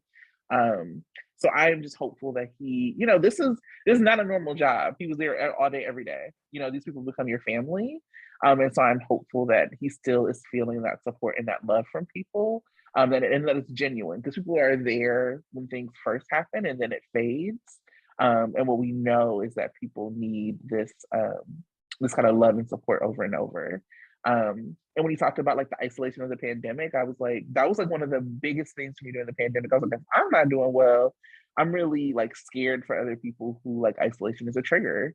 Because that was like a very isolating time, and he talked about that, the height of the pandemic, because we are still in pandemic, being really isolating for him. So I'm just hopeful for all good things for Tyler. I'm hopeful that he continues to build out a really beautiful relationship with his children. And then, like you said, Sandra, for him to like find like his love of art and like be fulfilled in that way again. We love you, Tyler. We love you.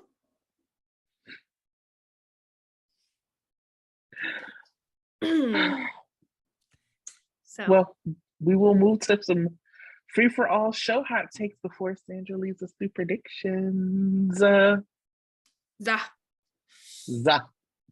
I was so glad to have the real Harmony back. I was so glad to have Inga back.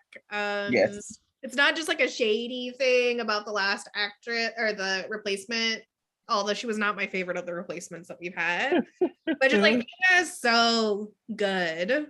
She's so good.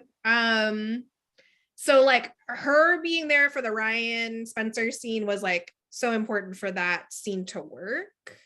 And I would not have wanted to see it with a different Harmony. Like it was, and so I appreciated Inga's absence, also made the heart grow fonder. Even as I continue to be confused about the Harmony storyline and what the point of it is and where they're going with it, but, you know, what I'll never complain about is Inga's performance. I think she's so great. I actually I really enjoyed her. I knew her from Orphan Black. And so as soon as she stepped in as soon as she came on the show as Harmony, I was immediately like, I'm rooting for you. So spoilers aside for what's ahead for Harmony, so glad to see Inga. So glad to see her. Those spoilers will stress me out. I mean, I know we're gonna get there, but my God, I'm stressed. Why would they do this to me? To me, individually, me. Why does this keep happening to me? The Chen story is vastly improving. I'm still not shipping, right? I don't know. I guess I don't need to say that every time I talk about their story. It's probably kind of rude that I keep saying that, but just to clarify.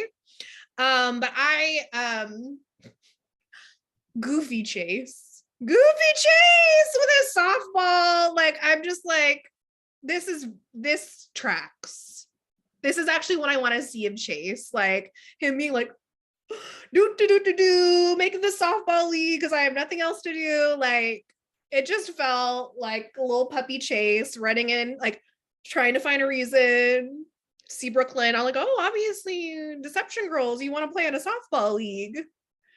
And I like that Kristen Storms as Maxie is also like doing a little bit of meddling. Like this is also like a good spot for her to kind of play the, you know, the fun girlfriend who's like, y'all are just get together. What's happening here? And so it was nice. It's also nice to see Maxie doing something for someone else. Cause she's, you know, everyone's been doing the most for her crazy ass plan. And so it was nice to see her and Brooklyn's relationship in a different context.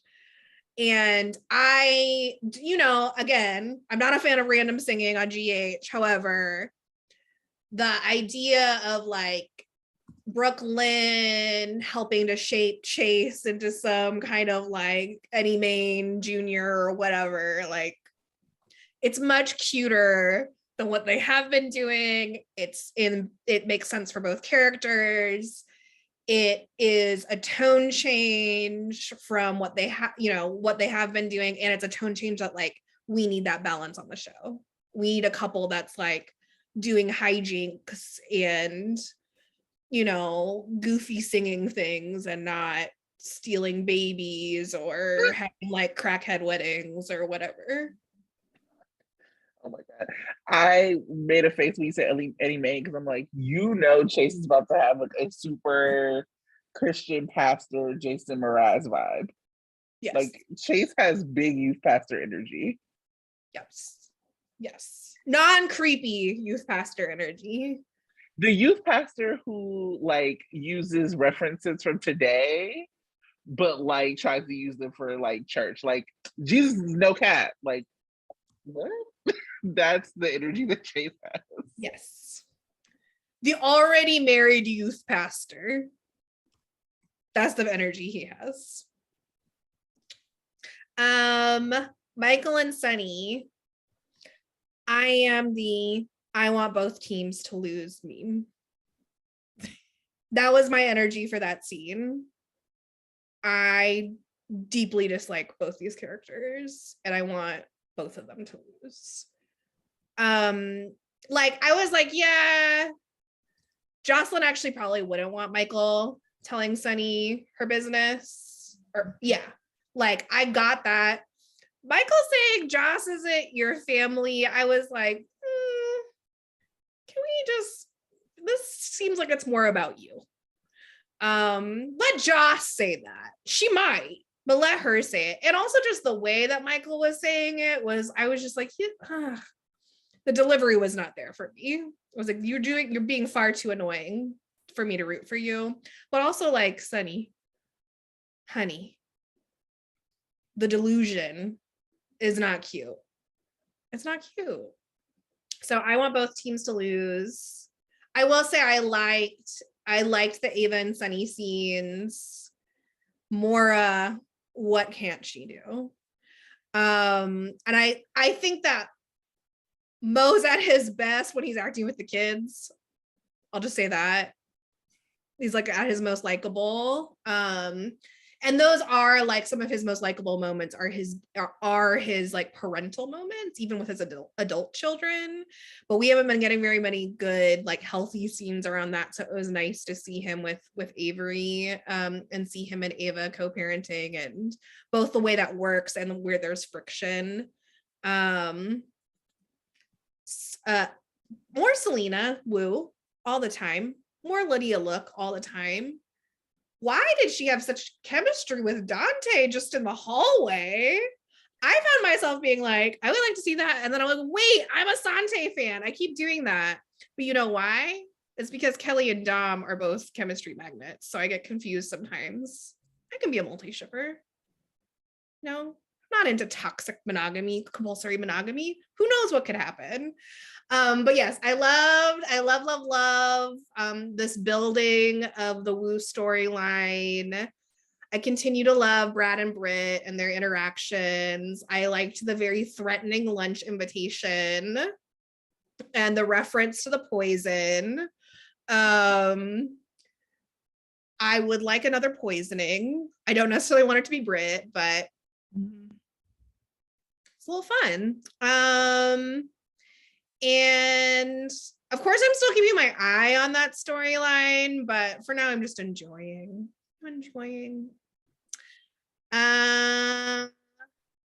I think that's mostly what I got. Oh yeah, I see my last note is random chem between Selena and Dante. Got it. I hit all my points. I love it. I have a couple things.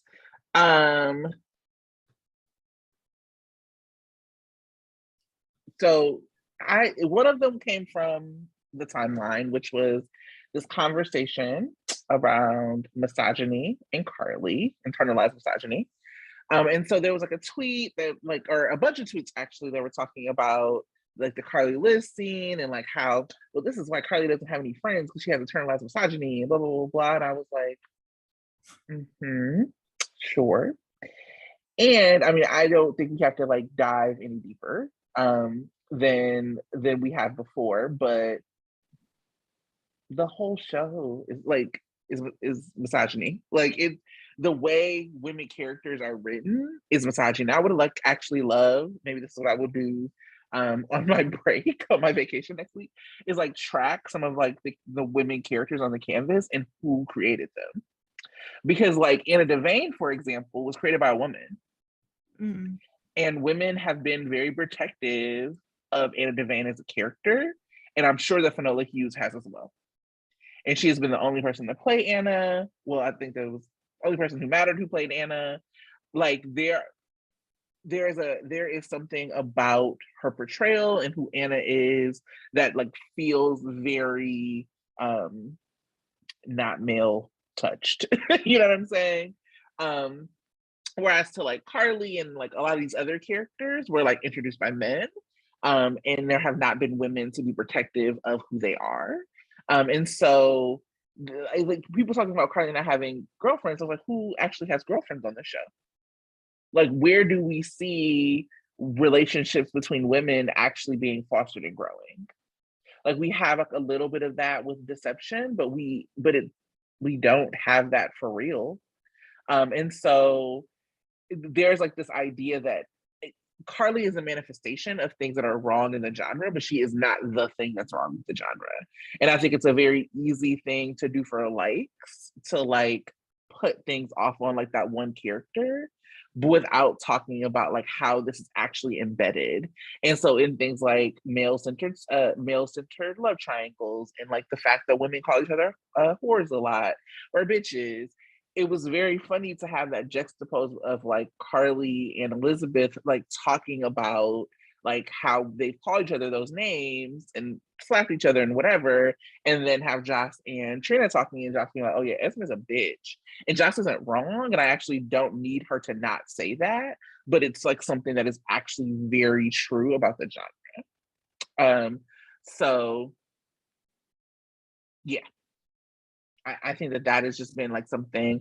And so when I think about like a Lydia Look and what she brings to Selena Wu, and just like talking about the way things change throughout, is like I remember how Faith Roscoe was treated as like a mob boss in the early aughts. And there is no way in 2022 that Sunny could ever and would ever treat Selena Wu that way. First of all, I'd be up at Prospect Park, like, who the fuck are you talking to? But also, like, it's just not the same. Like, they cast Faith Roscoe, like, she was always like someone that you rooted against. She was never someone who had any redeeming quality. She was never played that way.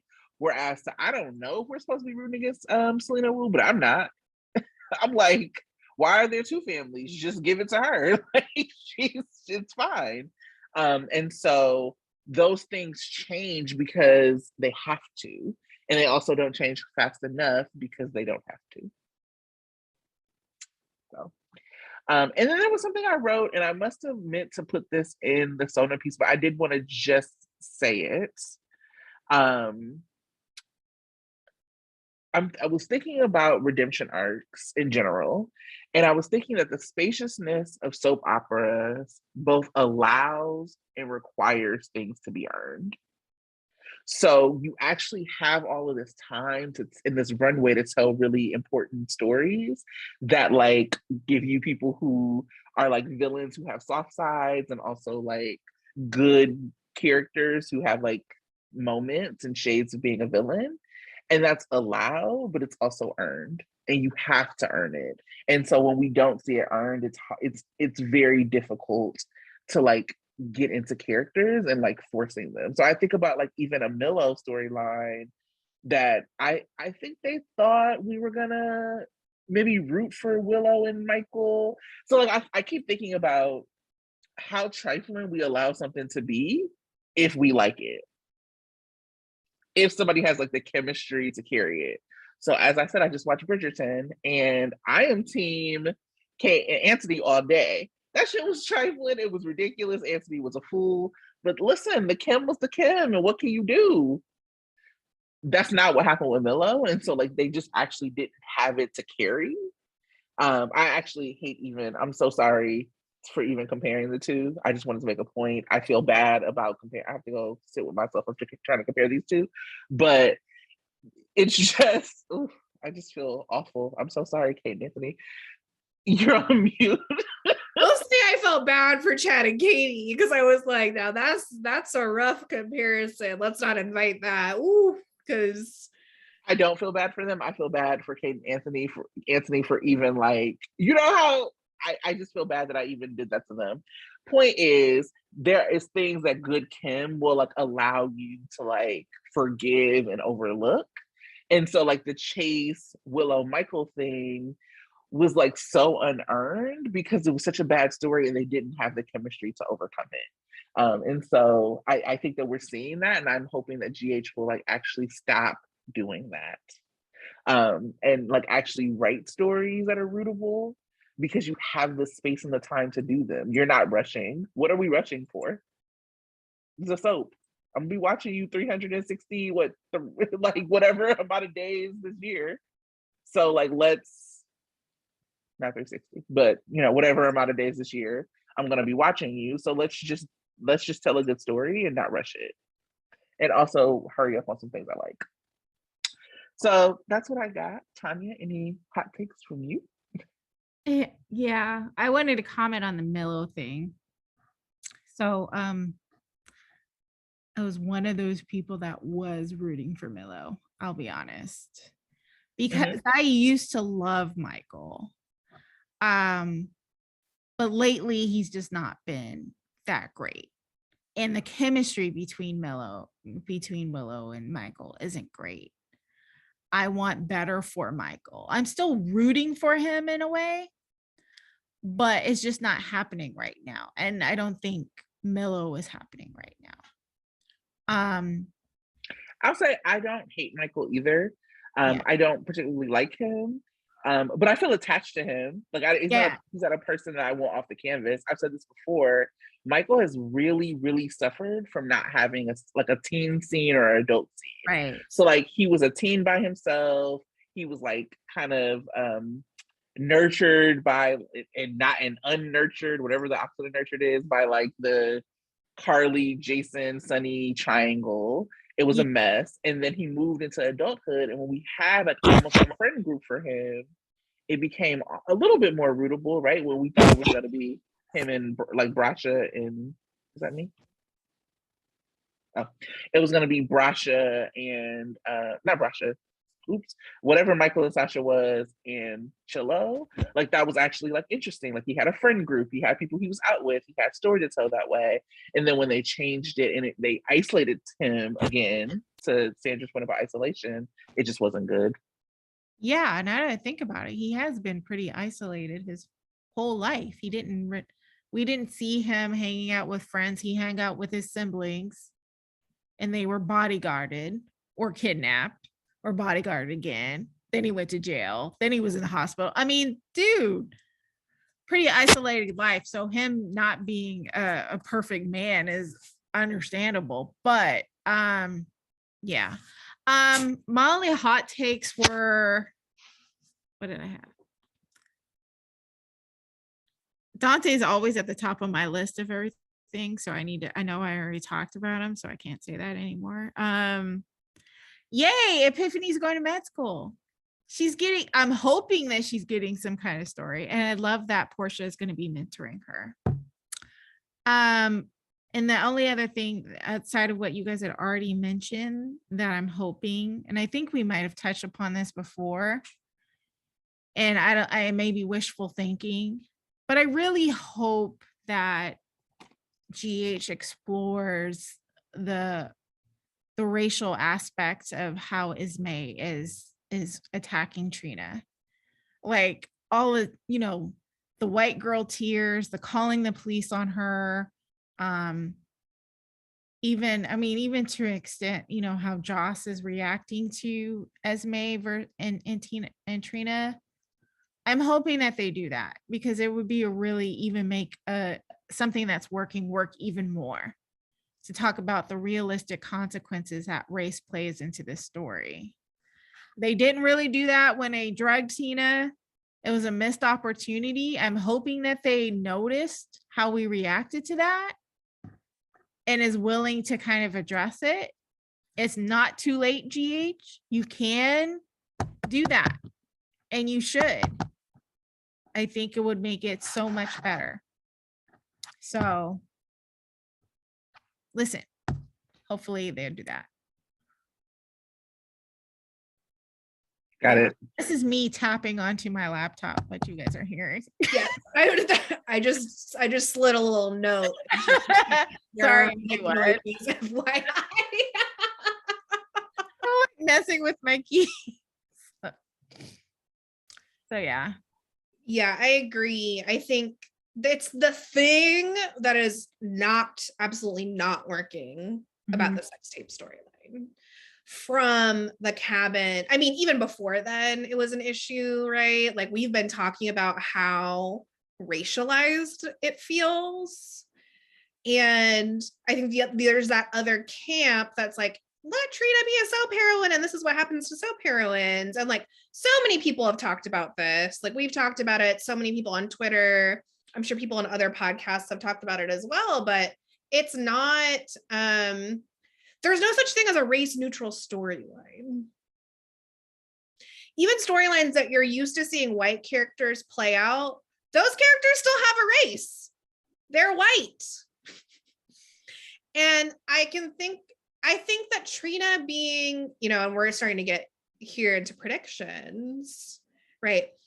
Trina being arrested, that's going to happen this week, is going to be triggering regardless. Like, it's going to be hard for people to watch for a lot of different reasons. And sometimes things are just hard to watch. But what would make it generative, what would lessen the harm, would be the acknowledgement of the race dynamics. Mm-hmm. And so rather than resisting, like, how about we start incorporating that conversation?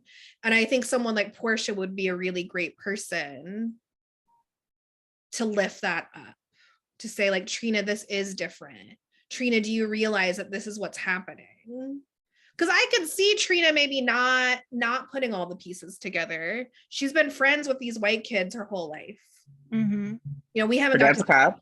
Her dad's a cop, right? Like, who knows what her analysis is on the situation? Like, who knows what her race consciousness is? But Portia knows some stuff. And so this would be a really great moment to see, like, a Black mothering moment that isn't just about quoting Maya Angelou, which, don't get me wrong, love Maya Angelou. Please bring more quotes and this. I can pause, or I can say this and then we can go into predictions. I know we'll talk a little bit more about it. I had this for predictions, but it was something that I felt in my body. Like, we were talking, so we knew that she was going to get arrested. And then Sandra said something about Trina saying that I'm in jail. And I was like, wait, what? Wait. I was like, I don't actually want to see her in a holding. Like, in my brain, the arrest was like in the PCPD in a holding room. My brain would not even allow me into, like, thinking about her staying in a holding cell and, like, what that meant.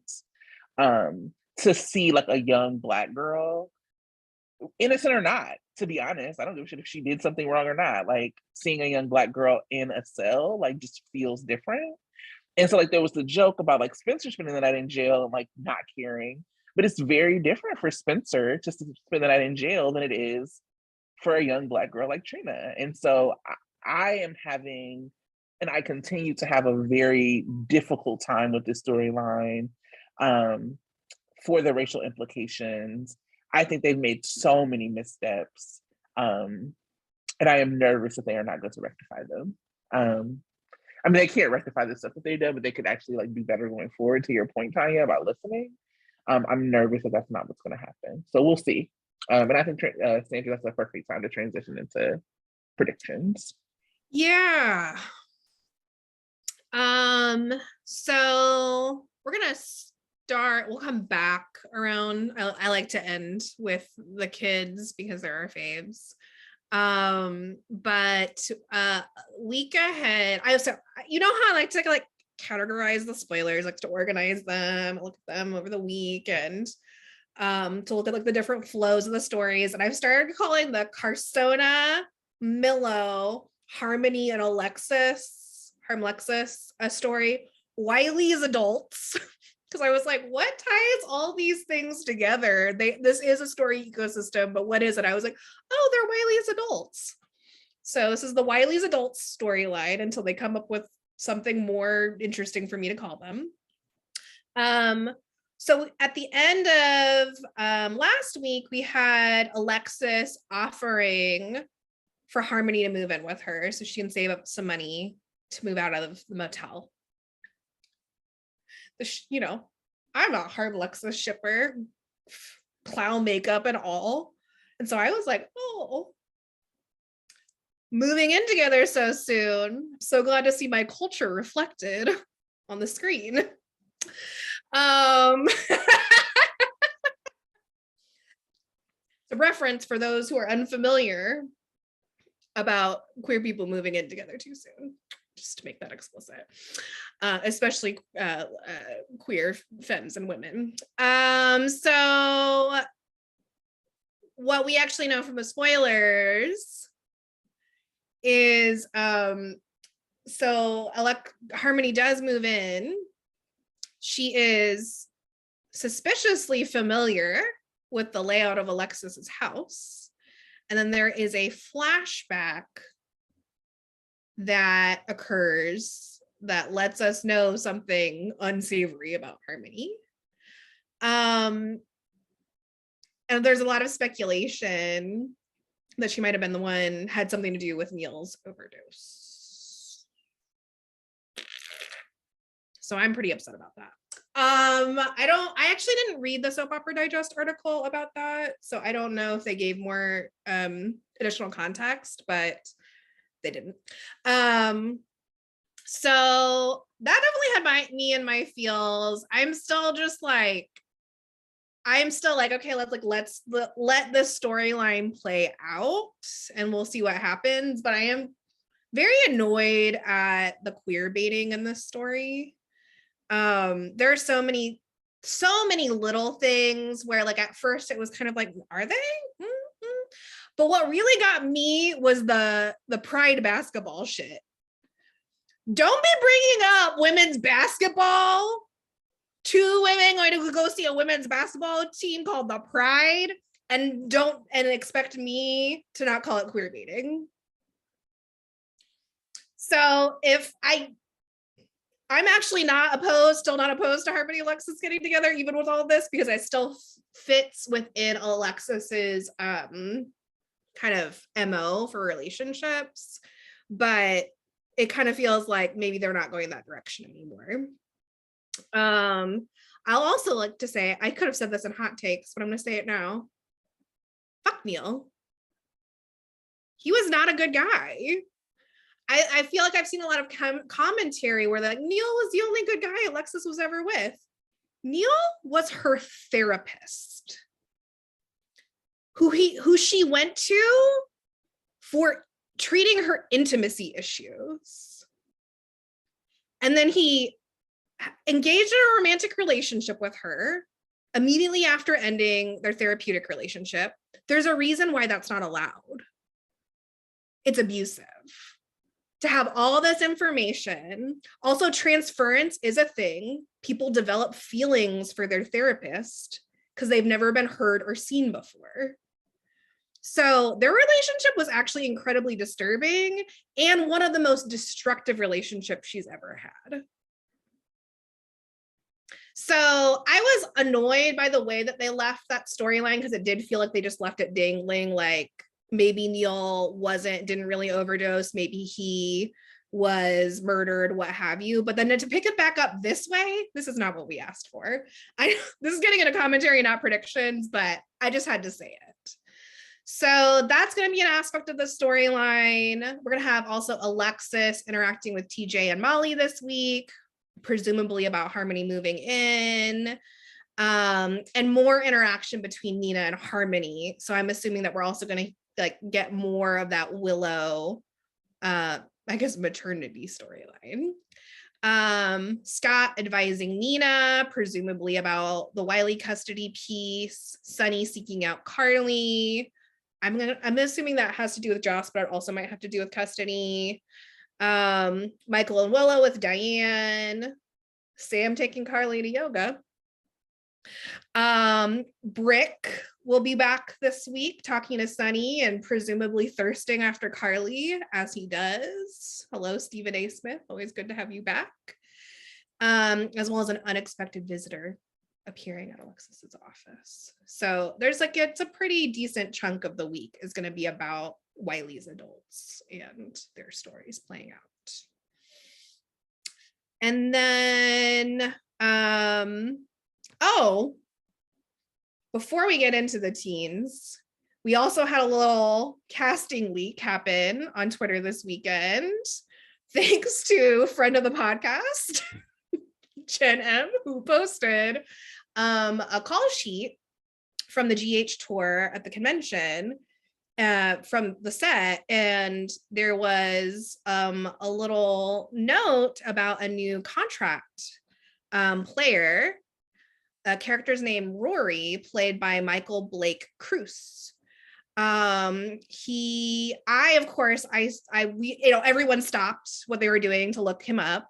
And I looked at him and I was like, he's very cute. He's very cute. He's very, very cute, very handsome. And I was like, I think he's Filipino. And I was correct. This is something that I do when I'm watching TV. I'm like, is that person Filipino? Investigate. So there is quite a bit of speculation about who his character is, who he's going to be interacting with. What we do know from the call sheet is that he's in a scene with Dante and TJ at the hospital and some day players. So I'm assuming we'll see him sometime in April. But who knows, we might see him sooner because sometimes they'll film things and then insert people pretty quickly. So he's in his early 30s, so he could be playing anywhere, 20s, 30s, who knows, GH. He could be playing Selena Wu's dad for all we know, with the way that they do ages. Because the actress that plays Selena Wu is actually older than the actor that plays Perry Shed. Younger than. Younger than, sorry. Yeah. So wow. Anyway. Did you think they might have listened to my wish for another Wu family member that Josh could have a crush on? That is a possibility. I mean, people have brought up, like, is he for the young adult set? Is he for like the kind of like Michael Willow Chase age group, like the 20s, 30s? I mean, who knows? Casting isn't really based on like your actual age. It's based on like perception of you and like the people that you're with. So I think not either actual age or race, to be clear. Yeah. It's just like, because there were also people who were like, he can't be a Wu, he's Filipino. And I was like, well, it would be so lovely if we were that precise about casting Asian actors, but that's actually not the case. It's very much about how usually the white producers perceive you. So there are like stories out there of like Japanese born, like of Japanese descent actors who got passed over for roles as Japanese characters because they didn't look Japanese enough, and like Vietnamese or Chinese actors were cast in their place. So it'll be interesting. And there's actually a lot of actors in the past who are Filipino that have played Chinese or Korean characters on GH in particular. So I'm excited to welcome another Asian, actually the only Asian contract actor on GH to my knowledge, onto the show. So Rory, whoever you may be, looking forward to see you on our screens. I do think it's very funny how people are so certain that he is a certain age or like going to be a certain character or going to be paired with a certain person. And I'm like, we can take a breath, y'all. Let's wait for him to see. So let's wait to see him on screen before we begin the next dick war. I hope his name isn't actually Rory. I don't know. The name just doesn't sound right. Sounds Irish. Yeah. Well, he is, I think, of mixed descent. So. Oh. Like the Lopez Fitzgerald on Passions, who I found out none of the kids were actually Latino. So. And often, anyway. So like you know, like when you're immigrant families who don't come from like Western language backgrounds will also just pick like random ass European names. All like Filipino names are like all like old lady names from like the 1950s. That's why my name is Sandra. So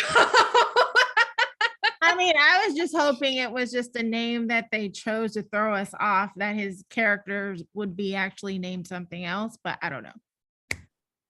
Well, it was for the call sheet, so it was not supposed to be for our consumption. We were not supposed to have seen it. So oh, okay. Yeah. It was something breaking news.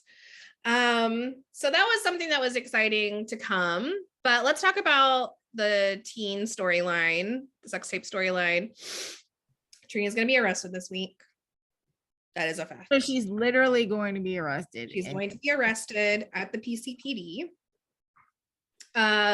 Because basically she's being called in. People don't actually, like, Jordan doesn't, I think, actually believe that she did anything. It's like, it's part of the reason Jordan took it upon herself, but then the phone is found. Oh, that's right. They're probably going to search her and see the phone. Mm-hmm. And basically what Tabiana shared in her interview in Soap Opera Digest was, you know, like it's a very painful thing for Trina to experience, like being accused of something she so clearly would never do by people who should know that she wouldn't. And it makes her more resolved than ever that Esme did it. And that Portia and Taggart will be there for her 100%, supporting her. As far as the breakdown of the spoilers, on Monday, I think Monday is when it happens, but it's not her explicitly being arrested isn't in the day-by-day breakdown. But on Monday, Esme tries to convince Nicholas. Jordan handles an important case personally. On Tuesday, Spencer confides in Victor. And Ava rushes to the PCPD. Things are looking up for Esme, which is the worst spoiler I've ever heard. I hate it. I think that might be Nicholas offering her a place to stay. Because that was the last thing. Like, they were together and she was begging him for, can I stay with you? I'm hoping he's not that stupid and has her in the house and maybe just puts her up in a hotel. You never know with Marcellus Casaloma. Marcellus Casaloma is an idiot. So I think that she probably ends up at Windermere, but there's also a spoiler next week on Monday about Ava being livid about what she finds. So I think what she finds is Esme in her house, and she's like, the fuck. But that's getting ahead to next week. Wednesday, Portia and Curtis anxiously await the start of an important meeting. Thursday, Scott guides a new client in court. We know it's not Nina. She's not a new client. It's probably Trina via Ava. Jocelyn and Cameron close ranks. Spencer is in disbelief. Friday, Trina makes a big decision and Nicholas makes an offer. As I was reading the spoilers, my throat started to get so scratchy. And that's like actually like a somatic response to how nervous I am about the storyline.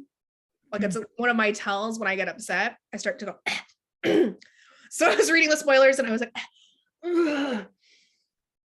things are looking up for Esme. Oh, yikes.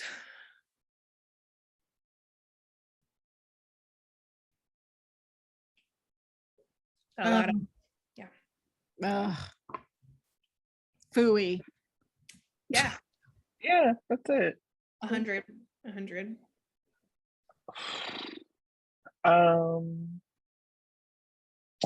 You know, nobody's safe. If you believe it's Trina, I don't fuck with you. Yeah. So looks like I'm fucking with Ava. We riding, you know, so at least I have her. Yeah. Ava and the black folks is really what it feels like. A lot of people who are safe right now. Thank God they took Dante off that case. I was like, please, Dante, don't do this. I love you so. But Dante also immediately be like, she wouldn't do something like this. Yeah, he's already said that. He already said that. I loved it. To see if people will continue after the evidence surfaces. I actually just do not want us, even people I don't like, I don't want them to believe it. You know, it's like, it's so,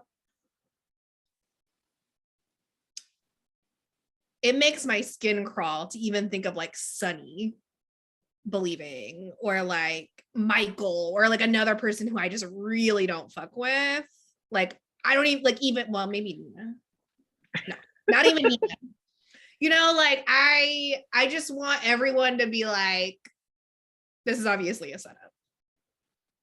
And I think that's like, that is like quite a bit. I mean, there's the anxiety of actually seeing it happen, that I'm sure that's going to be really hard. And then there's the anxiety of like, okay, so how are people going to react? And what does this mean for our characters' relationships moving forward?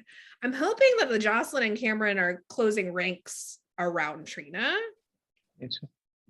Chaos can't survive if they don't. No, exactly.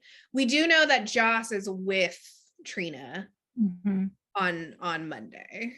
That was in the previews. So she went with Jordan and Trina down to the PCPD. Because we see her talking to Dante. Yeah, that made me happy. Is this one of those crimes where nothing will happen if the victim doesn't prosecute or doesn't press charges? Or is this one of those crimes where the jurisdiction can press charges regardless of what the victim wants? I have no idea. I'm sure the jurisdiction can press charges, and we also have to deal with the school stuff too. Yeah. Yeah, because part of it is like using school, like using the network, using the school property, all of that, as well as like student conduct stuff. That's actually some of the stuff that makes me the most nervous, because like PCPD, they know Trina.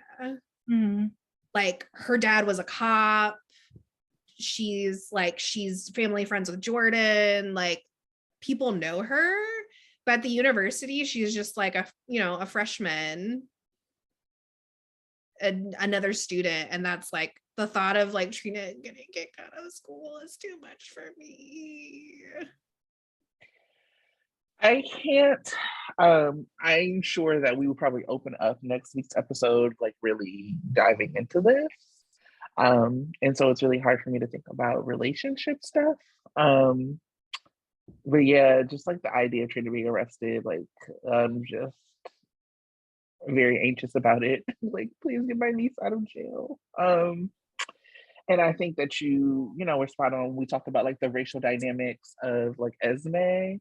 I'm like, just like imagine the fact that Cam, and I tweeted about this, like Cam pulled a gun on Jordan, a gun pointed, would not put it down. Jordan had to tell her officers to stand down, and they were like, for real? And he went down, and all they did was make sure he didn't shoot Jason, and then he went home. Versus Trina is about to get arraigned on the strength of white girl tears. Yep. This shit is blowing me. I am having a very difficult time with it, and that's why it's just like. I think if you're watching the podcast, like you're like you see our faces, and if you're listening, it's just like dead air because I'm just like, I don't know. And if this was true to life, this will ruin her life. Yes. Will go on her record. School, like she can get kicked out of school. Schools will not accept her. Jobs will be looked at, like people, any kind of job she tries to apply for. Yep. Well, it's a felony. Right. And they dropped this in Cam and Spencer's conversation, but it's a year-long sentence in Pentonville. Yeah. My baby will be born in jail. Yes. And yeah, and it's that, and it's also this is like the piece of like the privilege and like all of that is like missing, where Spencer was like, I'm a felon, my life is over. Bro, You're gonna be okay. You will be, listen, Prince, you'll be fine. I mean, who's actually this, yeah. Esme already has not been prosecuted for arson. And all Jordan had to say was, process is complicated. Jordan, I'm gonna need you to circle back around and tell me what exactly the complications were. Like, I know you weren't there for the fallout, but surely you have some insider information about what was so complicated about that. I mean, it's not like they said Spencer actually copped to doing it. They didn't say any of that. Everybody knows that it was Esme that did it, and she has not been prosecuted. She spent not one nary a night in jail.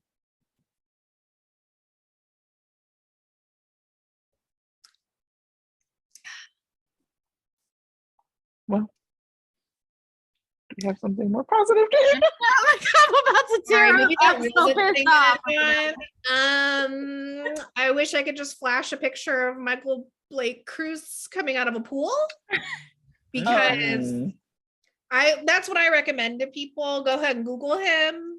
Okay. Check out his Instagram. It will cheer you up. Check out that IG. Absolutely. I'm gonna watch some Star Wars right now because check out some Sante clips. You know, we didn't really shout out Sante a lot because they weren't on this week, but watch some Sante clips, clear skin. You know, get a good mood. Yes. Watch some Valentine and Anna. When is he coming back? Was he in the spoilers? No. He was not. See, we're trying to do happy stuff, Tanya. I'm not. But he will be back sometime in the next month. I don't know exactly when though, but the moment that would be the moment I know, you'll know. That would be happy.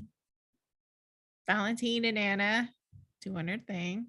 Even if, you know, they're not doing their thing and he's just worshiping Anna, that's happy. That is their thing. Right. We want them to be doing things, but what else is there to do but end on the positive note of thinking about our dear Valentine coming back with our amazing Anna? That's it. That's the positive note we needed. Right. Anna Devane. Call her. Call Anna Devane. Who is the clearance? The clearance. Okay. All right, y'all. See you next week.